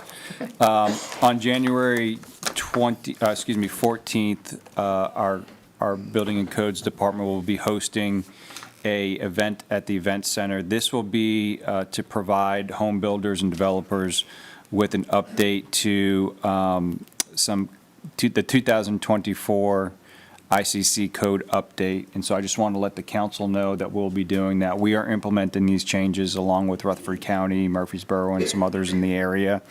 So we'll have that dialogue. It'll be a great opportunity for us to have some Q&A with those folks, as well as we're going to be making sure to give them a presentation on our sign code requirements and restrictions, so that we can also introduce the new sign plaza program that we'll be rolling out. We want to make sure that they have a good understanding of what that is as well. The event center is been repainted, and I encourage you to go take a look at it. They did a really great job. It looks very fresh and clean, and I just appreciate everybody's participation in that. And so I think it's a really good opportunity for the town to take a look at that facility. Will they start serving lunch again tomorrow? Yes, they will. So if you can get over there, just go take a peek. Thursday, Yep. I would encourage you to do that. And then I wanted to just let the council know that last week, me, Mike Moss, and Todd took a field trip in the woods. Well, let me explain. There is a piece of property next to the park property that we are acquiring that was on the agenda just a few weeks ago, last month, over by Independent Hill. There are some property owners there that have now, at least verbally, said, hey, we'd be interested in selling this to the town. So we went out there and took a look at it. And while I will say this, I think it is worth at least getting an appraisal on to see if it would be worth coming back to just show that to the council. Because being adjacent to what there is, it is some beautiful land out there. Is it level with dirt? No. Rock. There's some level areas, all right, and I don't know what you could do with it, but I think for let's go and let's just see what it appraises for, and if that makes sense. I don't want to miss that opportunity. We know land out there is moving quickly, and park space is a valuable commodity. So I'll explore that, and I'll come back and let you all know how that works out. Other than that, I have one slide, which is, I appreciate it once again, talking about Mike. He's put up these signs throughout our parks so that we can not only still promote the My Smyrna app, which allows residents to go in and inform us of any issues that they see out in our community that we need to address. But what I like is that these are placed within the park so that we can, is the bathroom dirty? Is it out of toilet paper? All those sorts of things can be used for that app. And so we've got those in our park areas. I just want to make sure that when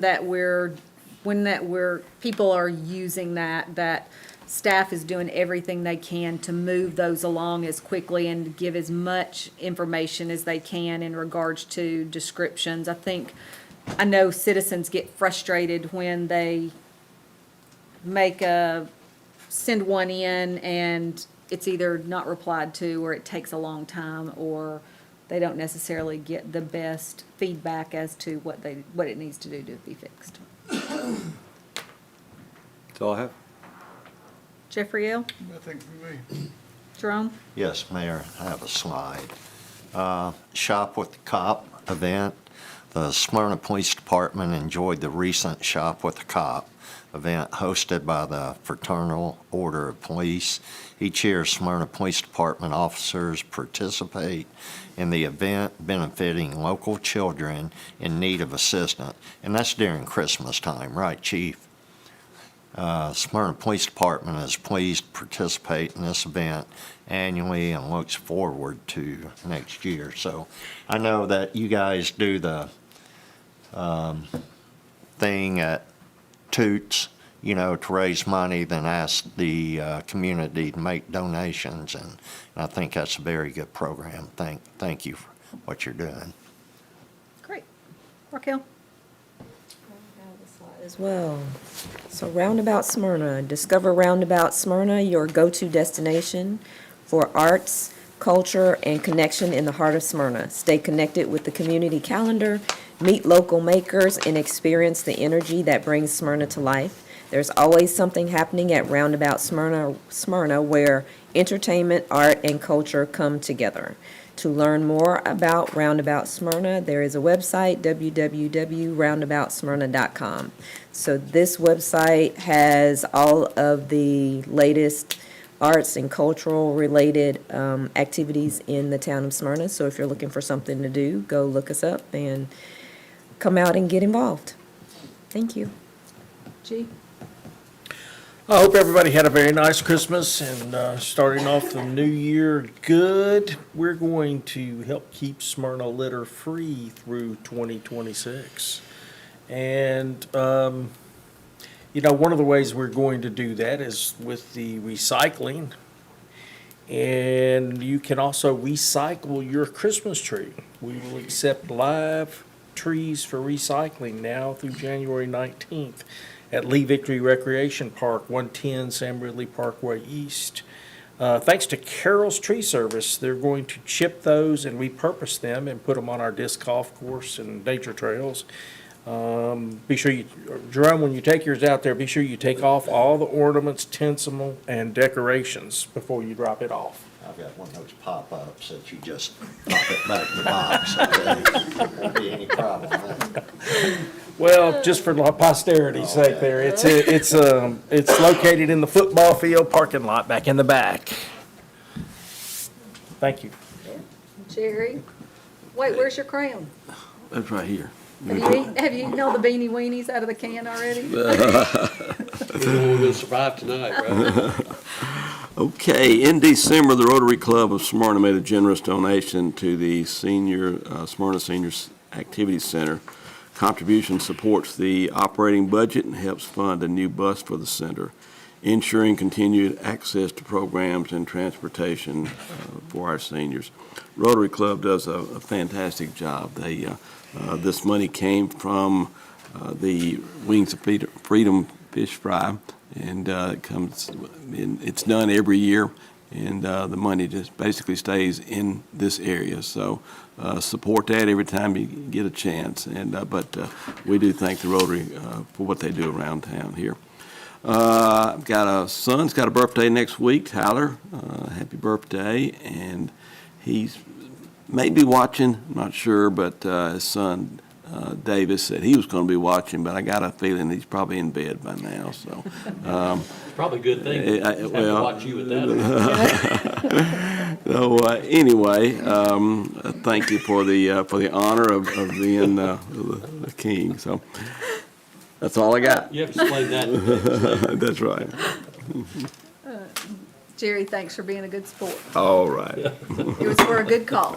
It was. That's right. Steve? I also have a slide for National Law Enforcement Appreciation Day, Chief, and all of your guys. On National Law Enforcement Day, we extend our gratitude to all the men and women in the blue for their dedication, professionalism, and service. Not just our Smyrna police officers, but my son also, who's a Metro police officer, and I guess Britt's retired now, so I don't think he counts anymore. That's but, we appreciate everything they do, and if you see them out January 9th, which is Friday, I guess, pick up their lunch or buy them a coffee. Do something nice for them. I don't have anything else. Oh, wait, I do. I'm sorry. I got a birthday present this year, which y'all remember me talking about, of a grandson born the day before my birthday. I had another great present. I had a Christmas present this year, a grandson born on Christmas Eve. So we have a third grandson, and welcome Kingston Ray into the family, and they're both doing well at home, enjoying. Big brother Kendrick is loving it. So congratulations to Kevin and Kennedy, and my wife, because she's really excited about grandkids. So are you, I am. to be honest. Well, but they're all boys. That makes it a little funner, right? Because you get to roughhouse a little more. That's not true. Yeah. But, Mark? I have a slide, but HT's really already covered it with his comments about Jerome's tinsel on the tree and stuff, so we're going to kind of skip by. You can see there. Real quick, happy birthday to my grandson, 12 years old. And I want to say thank you to everybody in the room, plus the directors and everybody tonight. We started at 4 o'clock today. We're still here. Thank you for hanging in there with us. All you guys got families at home and all that stuff, and we know that, so I appreciate all of you. I want to say something about somebody we lost in the community, Rhonda Allen. And Rhonda was a servant to this community from the get-go. Rhonda was a county commissioner. She served on a lot of boards and committees, and was just a real genuine Smyrna person. If you knew Rhonda, you'd smile anytime you ever saw her, and she'd bring it right back to you. So to Mike and the boys and the family, we give our condolences to all of them. Some of us attended the funeral a little over a couple weeks ago, and one of the things I took from the funeral, Rhonda actually spoke by video in the funeral. You talk about impactful. I've never been to a funeral where the person that was no longer with us spoke. And it hit me a little bit, but one of the things she said that I'll remember, she's always reminding us, this is what Rhonda said: you'll never regret being kind. That's something I took away from there. I wish the world had more kindness in it, and people just treated one another with a lot more love and respect. And we'll leave it there. Okay, I also have a slide, and the Excellence in Construction and STEP Award. We, in December, Smyrna Fire Station 4 was honored with the Associated Builders and Constructors Excellence in Construction Eagle Award, recognizing outstanding craftsmanship and quality, and I think we all would agree that our Fire Station 4 out on Jefferson Pike absolutely deserves that award. So thank you, and we were excited to receive that.